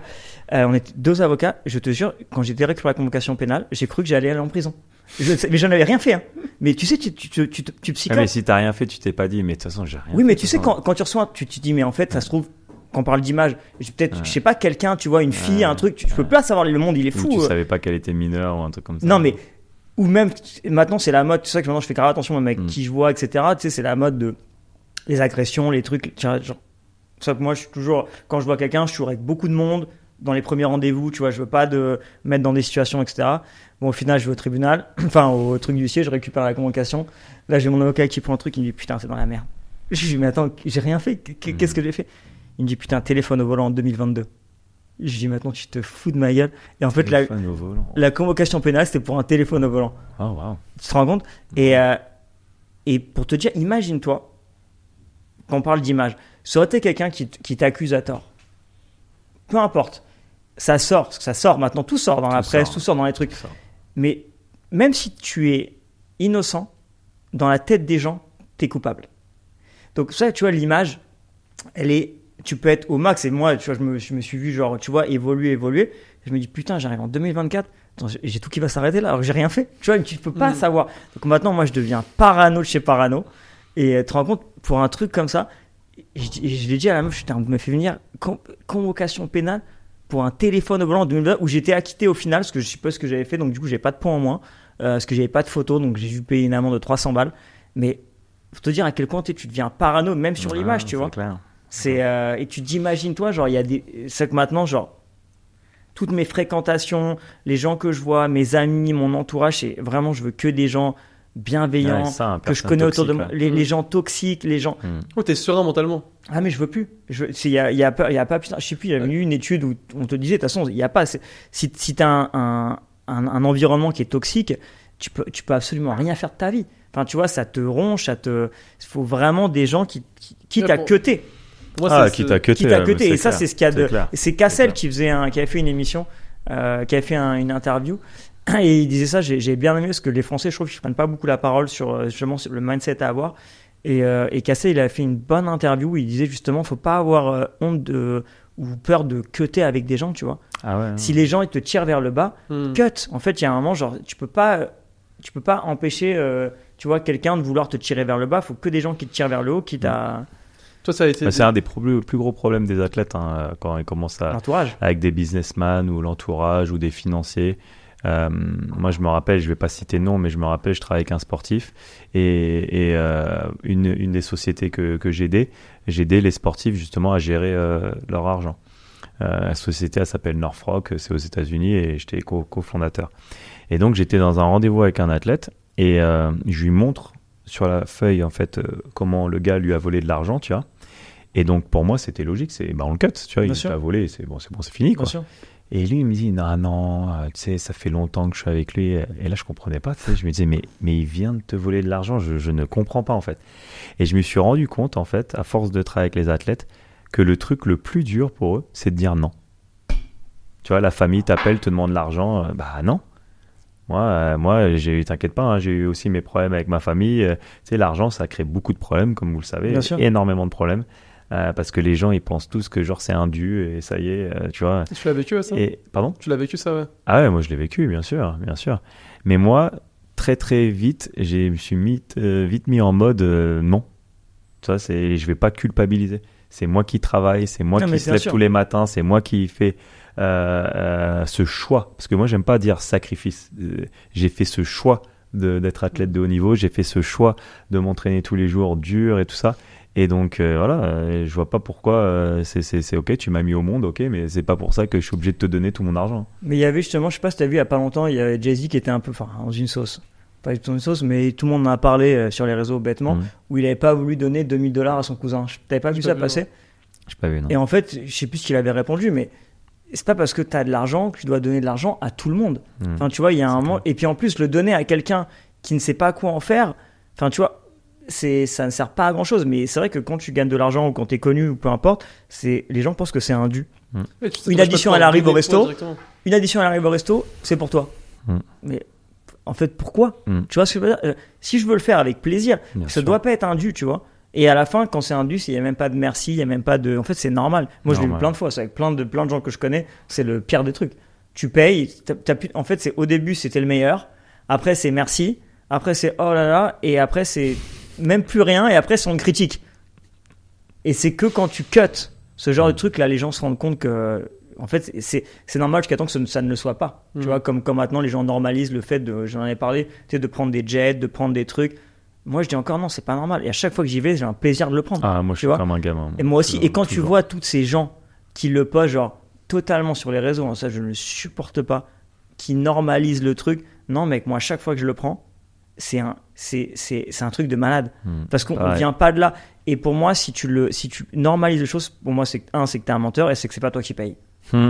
C'est qu'en fait, si tu normalises les choses, c'est parce que tu sais pas ce que ça vaut. Tu sais pas ce qu'il a fallu. Tu vois, faire pour en arriver là, tu vois. Et même t'as c'est pas pas la toi qui valeur paye. de l'effort qu'il a fallu pour. Même si c'est pas toi qui paye. Combien de fois j'ai pris des vols transatlantiques avec Jamie, des Londres, même des Londres LA où ça vaut quand même très cher. J'ai pas honte de le dire, c'est pas moi qui ai payé. Mais putain, genre, je suis reconnaissant, je le remercie. Je fais pas le mec, genre ouais, j'ai l'habitude, tu vois. Non, mec, t'as beau avoir l'habitude, c'est un grand luxe de. Tu vois, de prendre ce genre de truc. Moi, je suis en mode Peter Pan, moi. Moi, les trucs comme ça, tu sais, c'est comme si j'avais pas envie de grandir. J'ai toujours envie d'essayer de garder, tu sais, cette fraîcheur. Et à chaque fois que je voyage en première ou si on prend les avions privés, mais tout le temps, je suis trop content. J'adore voyager, donc je suis toujours comme un gamin. Tu gardes ton émerveillement. Ouais. Et j'ai dit ça, je changerai jamais ça sur ça. Et c'est vrai que sur les réseaux, t'as tellement de gens qui normalisent maintenant. C'est clair. T'as pas vu, là, j'ai vu un truc sur Insta, là.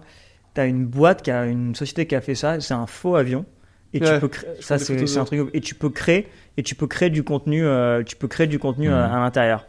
Et tu vois tous les mecs, genre, ils font du contenu. Genre, ça cartonne, mais il y en a plusieurs qui ont développé ça. Alors après, si t'as une boîte d'aviation, enfin, tu vois, où tu fais, je sais pas moi. Ah ouais, je sais pas, c'est pas ça. Non, c'est pas ça. Du clip, du shooting Instagram. Ils font pas ça. Mais si t'as une boîte de conciergerie, why not? Tu vois, c'est génial. Mais les gens, ils l'utilisent pas pour ça. Ils l'utilisent pour être sur Instagram, sur les réseaux. Et toi, donc, du coup, en fait, ce que je vois, moi, un petit peu dans ta carrière, ce qui t'a permis aussi de te construire et de te protéger, ça a été, du coup, ce pouvoir de savoir dire non, du coup. Exactement. Et ça, c'est Exactement. Et c'est ce que j'essaie d'expliquer, tu vois, aux athlètes et partager moi mon expérience. Et bien sûr, des fois, c'est pas facile. Moi, il y a eu des périodes, j'ai pas parlé à mon père pendant 9 mois, pas parlé à ma mère pendant 6 mois. Tu sais, des fois, il y a des moments où, tu sais, quand tu veux mettre tes bases et que tu te construis et que tu veux mettre les limites pour qu'ils apprennent, bah, t'es obligé de passer par là. Et des fois, c'est pas facile. Et comment t'as géré justement d'un point de vue professionnel pour réussir à rester performant et à faire en sorte, parce que j'imagine c'est des choses quand même qui t'impactent grandement, genre tu vois quand t'es en plein développement de carrière, que ça commence à super bien marcher pour toi. J'ai toujours fait la part des choses. Moi quand je rentrais dans le terrain de basket, tous les problèmes en dehors, ça partait. Dès que je rentrais sur le terrain, je me concentre sur le basket. Et puis après, je gérais les trucs que j'ai à gérer, mais ça a jamais affecté mon basket. T'arrivais à dissocier directement le faire la part des choses. Ouais. Tu compartimentalises, tu vois, dans ta tête et c'est comme ça que tu avances. Comme ça, tu veux dire quoi dans ta tête quand tu dis tu mentalises, tu l'organises, tu ranges et tu dis ok, là maintenant c'est basket, et puis après hop, tu reviens et tu reviens entre guillemets dans la vraie vie. Après, je pose rarement des questions sur ce talk-là, mais une question que j'adore poser. Ouais. J'adore la poser parce que. J'ai une idée de la réponse. Ouais. Est-ce que toi, t'as visualisé? Ah, toujours. Ça, c'est un truc de fou, pour moi, le plus important, quand j'étais petit, c'est ce que je dis à tout le monde, quand tu commences et que tu as ton rêve, et tu sais, je dis ma phrase, c'est la phrase que je dis tout le temps quand j'ai mes speeches, tout ça, il faut rêver en grand. Ouais, et quand tu dis ton rêve à quelqu'un et il se fout pas de toi, c'est que tu rêves pas assez grand. Oui, bien sûr. J'ai vu ça, c'est ma phrase, tu vois. Et donc, quand tu rêves, moi, quand j'étais petit, il y a deux choses que je faisais. Je prenais mon petit bouquin et j'écrivais mes objectifs. Okay. Parce que je trouve que 50% du boulot, c'est déjà, il faut que tu l'écrives et il faut que tu y crois. Parce que c'est toi qui va être là à faire le truc, donc il faut que tu crois en toi-même. Il y a beaucoup de gens qui ont un gros manque de confiance en eux. À fond. Là, t'écris. Et après, la clarté aussi sur ce que tu veux vraiment. Ouais. Et après, tu visualises. Et moi, c'est comme ça, je visualisais. Tu vois, j'ai la balle de match, il reste 5 secondes, et je disais dans ma tête, c'est 4, 3, 2, 1, tu tires, tu mets le tir de la gagne. Mais donc, tu savais que t'allais avoir une biais, tu l'as visualisé. C'est comme si je l'avais déjà vu, j'ai visualisé, je l'ai rêvé, visualisé. C'est un truc que je vois maintenant. Ça, tu le faisais de manière récurrente ou pas? Comment? Tu faisais à quelle fréquence ça, la visualisation? Tout le temps. Ouais. C'est pour ça que quand je suis arrivé à 19 ans et que je suis devenu le plus jeune meneur titulaire en NBA, la phrase qui ressortait souvent de mes coéquipiers, Popovic, je me disais, mais en fait, on dirait que tu as toujours été là, que tu as toujours joué, ça fait 15 ans que tu joues en NBA. Et moi, je leur disais, mais c'est parce que je l'ai déjà vécu, en fait. J'ai déjà visualisé. Mais c'est vrai que c'est un truc qui est commun avec tous les gens qui ont réussi. Et j'y croyais pas du tout à ça, parce que moi, tu vois, j'ai jamais vraiment visualisé ma vie. J'ai su que je voulais faire quelque chose de différent. Mais je n'ai jamais, même encore aujourd'hui, tu vois, je me suis jamais visualisé de où j'allais vraiment être, que j'allais être marié, avoir des enfants, enfin, tu vois, d'un point de vue global. Et maintenant, j'essaie de plus en plus de me l'inculquer. Moi, je savais juste que je voulais faire quelque chose de différent, mais je savais pas exactement. Mais tu savais pas comment. Non, je savais pas comment. Je savais juste que quand on me pose la question, qu'est-ce que tu veux faire dans la vie, je voulais pas être avocat, je voulais pas être truc. Je disais juste, je veux faire quelque chose de différent. Mais quand t'allais au dodo, après que tu rêvais, tu rêvais à quoi? Je rêvais grand. Je rêvais, je me voyais genre, peu importe, mais je me voyais en haut du monde, mais j'ai pas un talk show avec toi. Mais tu vois, je le visualisais, enfin, j'arrivais pas à le matérialiser. À le matérialiser. Mais par contre, c'est vrai que j'adore poser cette question parce que c'est un truc qui est commun avec plein de gens, enfin quasiment tout le monde, hein, même que j'ai vu, même que j'ai pas encore vu sur des podcasts, mais même des potes à moi. Et c'est tout le temps, ils me disent, ouais, je l'ai, genre, pas exactement, mais je savais que. En fait, tu ressens, en fait, c'est dans la ça m'étonne même pas, hein, franchement, ça m'étonne. Il y avait pas d'option B, quoi. Ok. Ah bon, moi ça je le dis tout le temps, ça aussi. Ça c'est mon autre phrase, ça, où je dis déjà concentre-toi, t'as ton option A, d'accord. Et les gens ils aiment trop dire ouais il faut un backup plan, on sait jamais, option B. Et je fais non, il y a option A, c'est tout. Parce que toute l'énergie que tu mets dans l'option B, c'est l'énergie que tu aurais pu encore remettre pour l'option A et concentre-toi sur l'option A. Bien sûr, rester focus, mais quand n'importe quel focus. N'importe quel business. Brûler ses bateaux, de pas avoir de porte de sortie. C'est ça. T'es all in. Parce que quand tu penses à ton safety net, bah déjà tu penses plus à ton safety net qu'autre chose en fait. Alors que si tu te restes concentré sur ton plan A, c'est toute ton énergie. Et quand tu veux réussir quelque chose de grand, il faut toute ton énergie. Parce que pour moi, si tu penses déjà à ton safety net, c'est comme si tu y croyais pas en fait. Tu crois moins. Smart. T'as pas la conviction profonde, du coup, ça veut dire que tu peux pas profondément le faire. C'est ça. Et toi, du coup, vu que tu as pratiqué justement beaucoup de visualisation dessus, est-ce que tu l'as fait aussi dans une démarche, par exemple, ou même quand tu étais petit, quand tu étais enfant, adolescent, tu t'intéressais après, à l'époque, c'était pas aussi populaire que maintenant, donc c'était pas les mêmes termes, mais à tout ce qui va être, tu vois, du dev perso, à travailler sur des choses, genre, tu vois, type, comme maintenant on entend, type loi d'attraction avec la visualisation, mais vraiment profondément et tout, ou toi, c'était juste, tu visualisais purement le match? Non, moi, je visualisais purement le match. Après, t'étais à fond dans le sport, de toute façon, c'était que ça. Exactement. Surtout à cette époque-là, quand j'étais petit. Et les gens autour de toi, quand tu leur en parlais aussi de tes ambitions et de ce que tu voulais faire ou Bien sûr. Et c'était quand un petit peu le retour? La phrase favorite en France, t'as la grosse tête. T'as la grosse tête, t'y arriveras jamais, t'es trop petit, t'es trop maigre, tu sais, t'y arriveras jamais. C'est vrai que t'étais petit, t'étais petit pour un mec de... C'est clair, mais maintenant c'est moi qui rigole maintenant. Donc moi je savais que je rêvais en grand parce que ils se foutaient de moi. Donc ça veut dire que mon rêve il était assez grand. À l'époque, tu avais déjà la maturité de te dire ça, tu le prenais pas pour toi personnellement, il y a pas de défaut, ça t'a touché. En fait, j'ai eu de la chance parce que mon père, comme il est américain, et que mon père, tu sais, les Américains, ils sont quand même assez arrogants, surtout dans le basket, et c'est les meilleurs. Donc c'est une religion. Exactement. Et donc quand moi j'en parlais avec mon père, justement, lui, il m'a énormément aidé, tu sais, sur le côté mental et l'approche qu'on doit avoir pour réussir. Je sais pas quand ton père était américain. Ouais. Okay, un père américain, Chicago. Ok, Chicago. C'est pour ça que j'étais grand fan de Michael Jordan et que Jordan c'était mon idole. Okay. Je l'ai rencontré quand j'avais 14 ans et donc ça. Voilà, alors t'es team Jordan ou? Non, moi je suis team Jordan. Ok. Ah, toi t'es team LeBron? Alors, t'es comme Matt? Non, j'ai pas. Matt, je crois qu'on a un débat tous les 2 jours. Mais par contre, alors je t'explique. Et moi j'ai un débat vraiment quand je suis avec mes gars, avec Jamie et mon pote Dave, on a un débat vraiment. Moi je m'en fous parce que je suis pas trop basket. Vraiment, encore là, j'étais en Irlande avec Jamie. À table à se battre, en train de se battre justement sur LeBron James. Bon là c'était le Super Bowl, là c'était je sais plus qui faisait la guerre, mais c'était vraiment team LeBron James ou team Michael Jordan. Et c'est un vrai débat. Moi je pense que Jamie il est team quoi? Jamie il est team LeBron. Hein. Il est team LeBron? Ouais. En fait. Pour moi, je suis pas basket. Après, pour moi, Michael Jordan, aujourd'hui, c'est une icône. Enfin, je veux dire. Non, mais ça changera jamais. Ça changera jamais, tu vois. C'est comme l'histoire. C'est comme pour moi dans la F1. Bon, t'as Michael Schumacher, tu vois, mais tu vois. Maradona dans le foot. Enfin, tu vois, genre, t'as beau avoir même si Hamilton il est meilleur qu'un Schumacher peut-être. Tu vois, c'est des... Oui, mais c'est comme les gens, quand tu as vécu avec les années Zizou, ils vont dire non, c'est Zizou le meilleur. Et là, maintenant, tu as tous les pros Mbappé. Tu sais, tu vis avec ton temps aussi. Et à l'époque, c'était Platini. Et tu as les vieux, si tu parles aux vieux, ils diront Platini, c'est le meilleur. Après, statistiquement, qui est meilleur? Jordan ou LeBron James? Bah, statistiquement, ça dépend de quoi tu parles. Parce que Jordan, il a le plus de titres. Jordan a le plus de titres, ok. Mais LeBron, statistiquement, bah, il a joué plus longtemps. Parce que Jordan, il a joué 15 ans. Et LeBron, là, c'est sa 21e saison. C'est impressionnant. Et les deux donc, au niveau de la longévité, bah, LeBron, bien sûr, il gagne. Et si tu les mets les deux à la même époque? À la même époque. Ouais, Après, je sais que c'est pas du tout le même. Moi, je suis pas la bonne personne à parler parce que moi, je suis pro Jordan, quoi qu'il arrive. Pour moi, c'est le meilleur de tous les temps. J'ai joué contre LeBron dans son prime. Okay. J'ai joué contre Kobe Bryant dans son prime. Déjà, les gens, ils oublient Kobe, mais Kobe, c'est pour ça les gens ils parlent de LeBron, mais Kobe il est incroyable. Moi, le meilleur joueur contre qui j'ai joué, c'est Kobe Bryant, et j'ai joué contre les deux dans leur prime. Hein. Donc, puis à chaque fois, j'aime bien chambrer Matt en rigolant. Je dis mais moi j'ai gagné 2-1 moi contre LeBron en finale NBA. On mène nous l'espérance. J'aime bien le chambrer avec ça. Mais LeBron, énormément de respect. C'est incroyable. Bien sûr, mais c'est indéniable. Il force le respect. C'est-à-dire que moi, j'aime bien LeBron James. Hein. Donc tu parles même pas à quelqu'un qui aime pas LeBron James. Non, bien sûr. Moi, j'aime bien LeBron James. C'est incroyable comme joueur. Et pour moi, même si tu l'aimes pas, t'es obligé de le respecter. T'es obligé. 100%. Parce que pendant très longtemps, moi, je disais non, moi, Kobe, c'est le plus près de Jordan, donc Kobe est deuxième.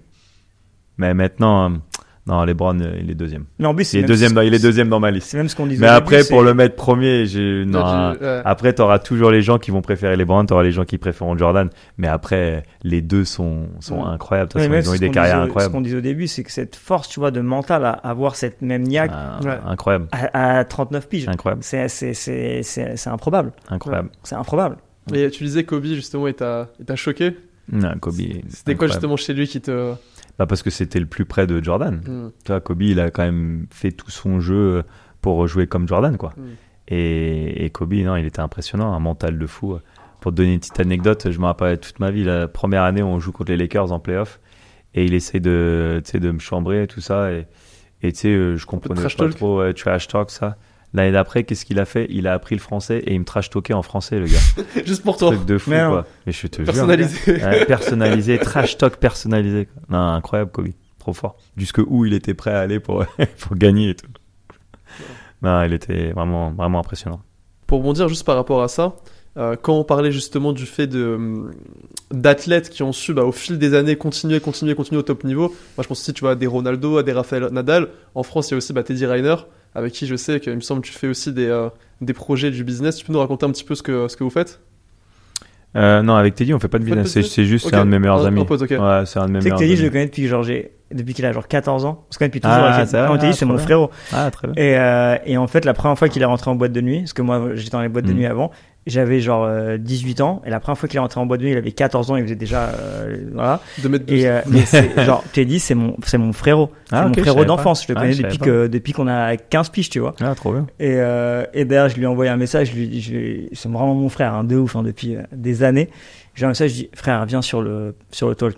Il me dit, frère, je t'aime, mais vas-y, je fais pas ces trucs-là. Moi, je déteste ça. Je te montre la note vocale, tu pètes un câble. Et j'ai dit, vas-y, frère, si un jour t'es chaud, tu me dis. Mais, ouais, c'est un bon Teddy. C'est un bon. Très, très bon gars.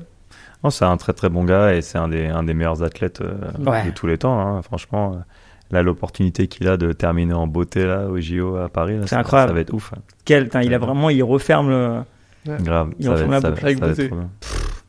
S'il gagne, franchement, c'est. Il va gagner. Ouais, je pense, là, il est prêt, hein. En tout cas, t'auras tout le pays derrière lui, ça, c'est sûr. Ce sera beau.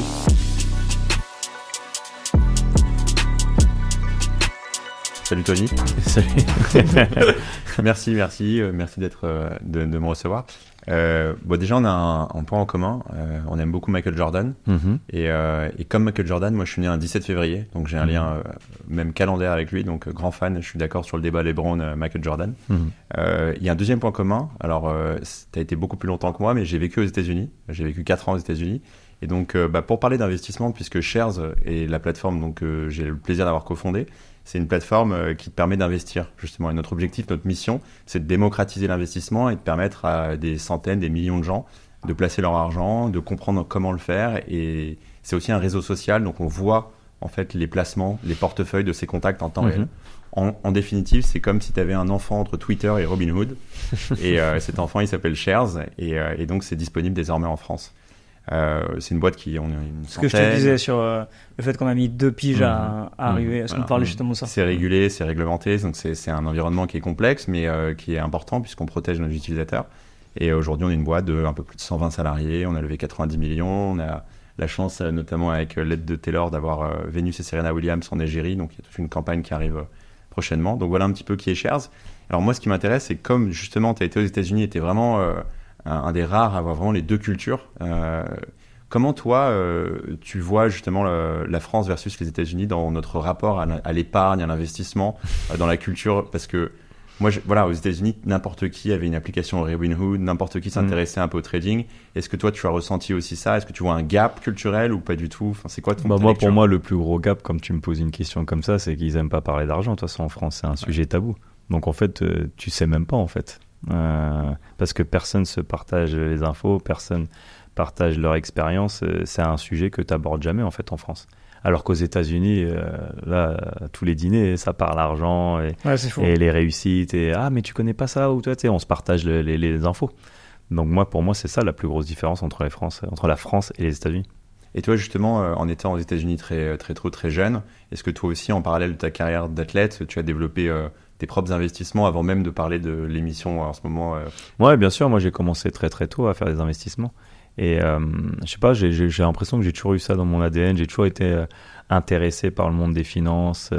Et même si moi, j'ai toujours posé beaucoup de questions. Par exemple, je m'en fous si je comprends pas. Je demande. Et mon financier, à chaque fois, il disait que j'étais un peu différent parce que la plupart des athlètes, il va faire une réunion, ça dure 20 minutes et ils en ont marre, quoi, déjà au bout de 20 minutes. Alors que moi, 4 heures après, on était toujours là en train de parler. Je posais des questions et puis ça, comment on fait ça et comment on peut faire ça. Donc, je pense qu'aussi, il faut que tu l'aies en toi aussi parce qu'il y en a, ils aiment pas tout simplement.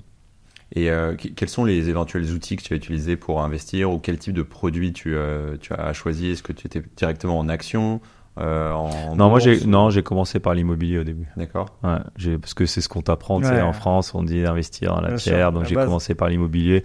Un de mes premiers trucs, c'est j'avais acheté un terrain et t'as le FedEx dessus, et FedEx, c'est un contrat de 10 ans, et donc c'est en claque, tous les mois t'as ton loyer, et j'ai commencé avec des trucs simples comme ça, en fait. Ça, c'était l'immobilier pur et dur.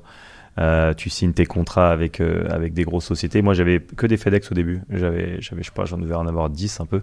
Et c'était assez simple. Et puis, c'était facile. J'avais pas trop de trucs à gérer parce que, voilà, tu reçois ton loyer, voilà, terminé. Et après, j'ai commencé à regarder un peu le stock market et tous les trucs comme ça. Et après, private equity. Quand j'avais un peu plus d'argent et que tu peux un peu diversifier et prendre plus de risques, c'est là où j'ai commencé à m'intéresser à ça. Est-ce que tu es plutôt long term ou short term? Non, long term. Ouais. Parce que j'ai toujours essayé de bien gérer et de pas avoir de besoin. C'est-à-dire qu'à chaque fois que je mets de l'argent de côté, c'est que j'en ai pas besoin en fait. Et justement, j'aimerais qu'ils grossissent. Et donc moi, c'est toujours long term pour prendre le moins de risques possible. Parce que plus tu peux faire long term, moins il y a de risques. Parce que donc tu pourras. Tu pourras boursicotage. T'as pas été touché par exemple par les cryptos? Non, moi je n'ai même pas investi en crypto pour être honnête. j'ai rien mis là-dedans. Ouais, non. Ok. Non. Donc j'ai pas été touché par ça. Quand il y a eu la crise immobilière aussi en 2008, j'ai pas été trop touché. Non. Donc ni stock ni crypto. Non, j'ai fait stock, mais pas assez pour que je sois en danger, tu vois. Et crypto, non, j'ai jamais mis. Pourquoi? Je sais pas, je trouvais que c'était un effet de mode, tu vois. Et tu penses toujours ou pas? Je sais pas, moi je comprends que les gens ils adorent ça, mais moi je préfère faire des private equity, je préfère faire des deals comme ça. Moi, j'ai jamais investi là-dedans. Et quel conseil tu donnerais justement il y a beaucoup de jeunes aujourd'hui qui te regardent, de par ta carrière d'athlète, aussi depuis ta participation à l'émission qui va être mon associé. C'est quoi le conseil que tu donnerais un peu à des jeunes qui veulent commencer à construire un peu leur patrimoine et qui sont toujours dans cette illusion de tout peut arriver très vite? Les mêmes conseils qu'on donne à tout le monde, de diversifier, de pas mettre tous tes œufs dans le même panier. Et de comprendre aussi, quand tu expliques un investissement, il n'y a pas de honte à dire tu comprends pas, de bien comprendre là où tu t'engages, là où tu veux te lancer. Et puis après, si c'est eux qui veulent commencer un truc from scratch, d'y croire, de rêver en grand, d'être passionné, de pas compter ses heures, parce que voilà, pour réussir, comme dans n'importe quel secteur d'activité, il faut travailler. Top. Bah, merci beaucoup. Et ça tombe bien, ça fait vraiment écho avec ce qu'on fait. La compréhension sur Share, c'est le maître mot puisque les gens échangent et ils peuvent discuter justement. Donc, ça, c'est des mots qui nous touchent beaucoup. Donc, merci beaucoup pour tes réponses. Merci, avec plaisir. Et bravo encore pour ta carrière et l'inspiration que ça peut être pour tous. Merci. Travailler avec des jeunes, important ou pas important? Bah pour moi, je trouve que c'est important parce que comme je l'ai dit tout à l'heure dans l'émission, moi je suis animé par la transmission et j'ai envie de redonner à la nouvelle génération. Je suis très très reconnaissant de tout ce que j'ai reçu de mon pays, la France, tout le monde du basket, et j'ai envie de participer à aider la nouvelle génération. Parce que moi j'en vois plein des jeunes qui sont super talentueux, mais ils ont juste pas la plateforme pour réussir, quoi. Et des fois il faut juste un petit coup de pouce pour les aider. Pour toi, Taylor? Non, c'est hyper important, mais les mentalités ont énormément changé parce que je sais que moi, quand j'ai commencé, quand j'ai eu mon premier restaurant, quand j'avais été à la banque, j'avais un de mes courtiers qui me disait quand tu fais une association, il faut toujours avoir quelqu'un avec les cheveux blancs. Je comprenais pas ce que dire parce que j'étais très jeune, tu vois, j'avais 20 piges, j'ouvrais mon premier resto, j'avais je sais plus 300-400 000 € à l'époque, ce qui était énorme pour moi. Et le resto, je sais pas, j'en avais pour 1,5 million pour ma première affaire. Et du coup, je pensais qu'avec 400 000, j'allais, tu vois, aller à la banque, et on m'a dit non, t'es pas du métier.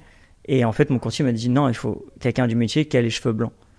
Et je comprenais pas trop au début, et c'est vrai que les mentalités ont changé parce qu'avant, il fallait toujours être avec, tu vois, des gens, et là aujourd'hui, non, c'est différent pour moi. Enfin, être avec des jeunes, c'est primordial. Enfin, tu vois bien, hein, même dans mes différentes activités. Non, genre, même nous tous les deux directement, tu vois. Ouais, non, bien sûr, mais t'es obligé de toute façon. Déjà, on va pas se mentir, tu peux pas retirer la niaque d'un jeune. Non, quelqu'un qui a déjà exercé, qui a déjà eu des succès ou des échecs, en fait, il a déjà cette expérience de vie, ce qui n'a moi, pas ce que j'aime bien jeune. par rapport à ce que tu dis, par rapport à rester avec les jeunes, parce que moi je fais un peu pareil, hein, j'ai pas mal de jeunes aussi, c'est de rester connecté aussi. Parce que tout va tellement vite, les jeunes, c'est eux qui me tiennent au courant de ce qui se passe. C'est un truc de fou. Mais et je le vois même, tu vois, même avec Jamie, genre, tu vois, il a 56 maintenant.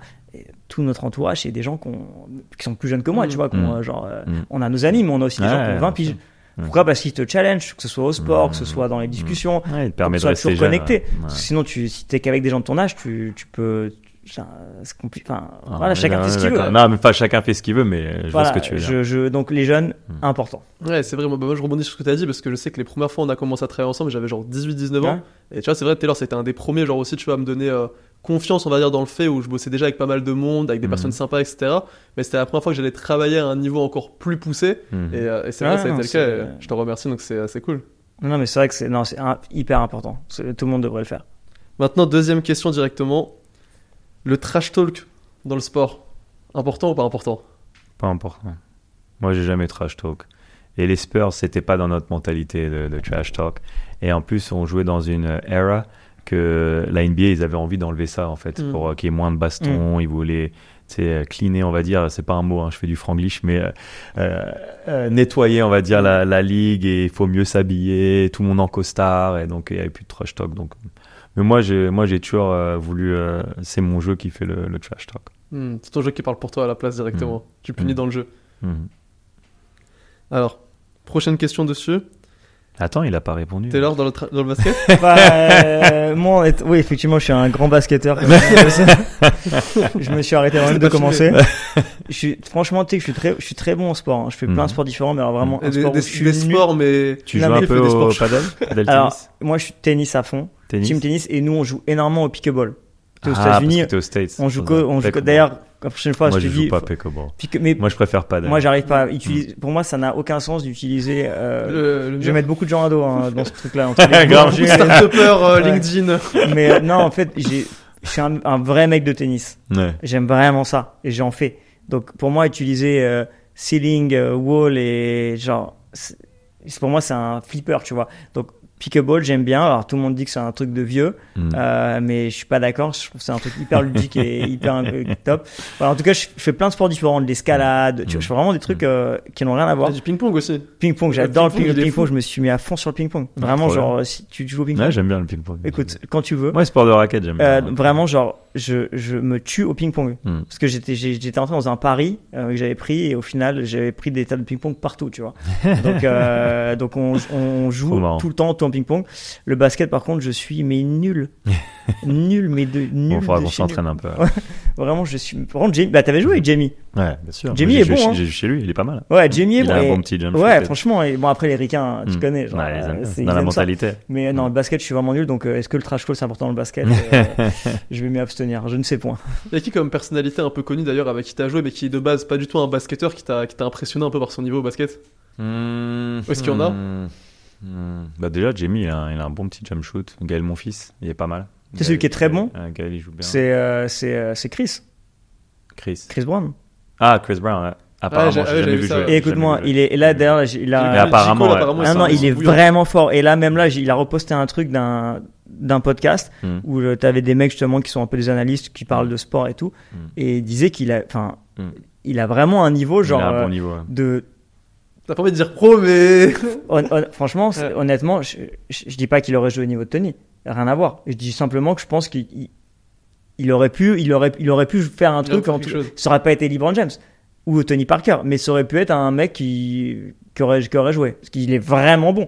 J'ai jamais vu jouer, mais j'avais entendu. Ouais, non, et puis il fait tout ce qui est je sais plus là comment on appelle ça, les celebrity games, franchement, à chaque fois, genre, non, il joue, hein. Mais très bien. Ouais. Avoir de l'audace, important ou pas important? Oui, quand même. Enfin, il faut être, je sais pas comment on pourrait traduire ça, une base, tu vois. Ça, je sais pas comment tu peux faire des couronnes, quoi. Ouais, bien sûr. Donc moi, je dis oui. T'étais là? Ouais, bien sûr, important. C'est sans audace. Enfin, je veux dire, c'est. Mais à doser sans pour autant être trop intrusif avec la personne, comme on disait tout à l'heure, en même temps. Ouais, il faut trouver un juste milieu. Ouais, il y a une parfaite balance. Mais t'en as besoin quand même. Ouais, t'es obligé. Si tu restes dans ton canapé et à rien provoquer, il va rien se passer. Donc il faut en avoir, mais il faut pas en avoir comme le mec là, je t'ai dit, qui m'appelle. Ça, c'est un peu. Il y a trop d'audace. Le curseur qui est un peu trop long. Bah, c'est comme quand t'es fan, tu vois, genre respecter le cœur de quelqu'un et j'avais fait plein de vidéos sur ça, et être fan, de jouer le fan, ça, tu peux pas en fait, tu vois, genre ça fonctionne pas. Et je pense que l'audace c'est pareil, c'est important, mais faut réguler, quoi. Travailler en équipe, important ou pas important? Bah, moi, je viens d'un sport collectif, donc très très important de travailler en équipe. Moi, l'union fait la force. Pareil, important, on en a parlé tout à l'heure, sans équipe, ça, tu peux pas y arriver, c'est impossible. Impossible. Et enfin, pour finir un petit peu avec l'actualité dans les prochains mois, la médaille d'or pour la France aux JO, ou les médailles d'or, les JO à Paris, important ou pas important? Ouais, moi je trouve que c'est important pour notre pays. Je trouve que c'est génial d'avoir les JO à Paris. La France, on est quand même un pays là où le sport, franchement, tu regardes le foot, on a Mbappé, Wembanyama au basket, Dupont au rugby. Tu vois, même dans le MMA en ce moment qui est Cédric Doumbé. Ou Benoît Saint-Denis en ce moment qui explose. Les Français dans le sport au global. Même Cyril. Hein. Ouais, Cyril Gann. Dans tous les sports là, on est bien, quoi. On a une figure dans tous les sports. Et je pense que. Non, je pense qu'on va vivre des bons moments, je pense qu'on va vivre des beaux JO, ça va inspirer toute une génération, un peu comme France 98 a pu m'inspirer moi et Teddy Riner. Je pense que ça va inspirer une génération qu'on va voir dans 10-15 ans, des athlètes de fou en France, je pense. Et d'où est-ce que tu penses que ça vient justement ce truc-là en France où il y a quand même il n'y a pas la culture du sport justement, par exemple typiquement comme aux US, c'est partout dans les campus, etc. Pourtant il y a quand même beaucoup de talent. Ouais, on a par rapport à la taille du pays, c'est clair, on a beaucoup de talent, mais après c'est pas encore ancré genre à fond même il y a plein d'écoles, tu fais même pas de sport. Ouais. Et donc aux États-Unis t'en fais tous les après. Ouais, exactement. Donc ça va prendre du temps. Hein. Toi Taylor, t'en penses quoi? Sur les JO, c'est bien sûr que c'est important. Tout le monde critique, tout le monde dit. Bien sûr que c'est chiant, mais c'est hyper important. Et de ce que j'ai entendu, apparemment, genre je vais pas dire des bêtises sur le nom le terme, mais je crois que la parade, l'ouverture, la cérémonie. Apparemment, ça va être. Alors je sais pas si ça va se passer comme ils ont dit, mais apparemment ça va être la plus belle qui a jamais existé sur la scène. Apparemment, ça va être incroyable. Vous allez la regarder? Ouais, j'ai mon pote là qui a pris des places, qui avait payé assez cher les places. Je devais aller, bon, je vais pas forcément le faire, mais bon, en tout cas, je vais le regarder à la télé, ouais. Et toi, Moi, j'y serai, j'y serai à la cérémonie d'ouverture. Je suis un des ambassadeurs des JO. Magnifique. Ah ouais, ça c'est incroyable. Donc je serai là. Ouais, et moi, en tant que joueur de basket, Ils t'ont pas invité. ouais, ils m'ont pas invité. Je suis En tant qu'ancienne légende. Ouais, ancienne légende. Faut que j'appelle, mais ça devrait pas tarder. Mais non, en tout cas, merci beaucoup pour. Super échange. Merci les gars. Merci pour l'invitation. Avec plaisir.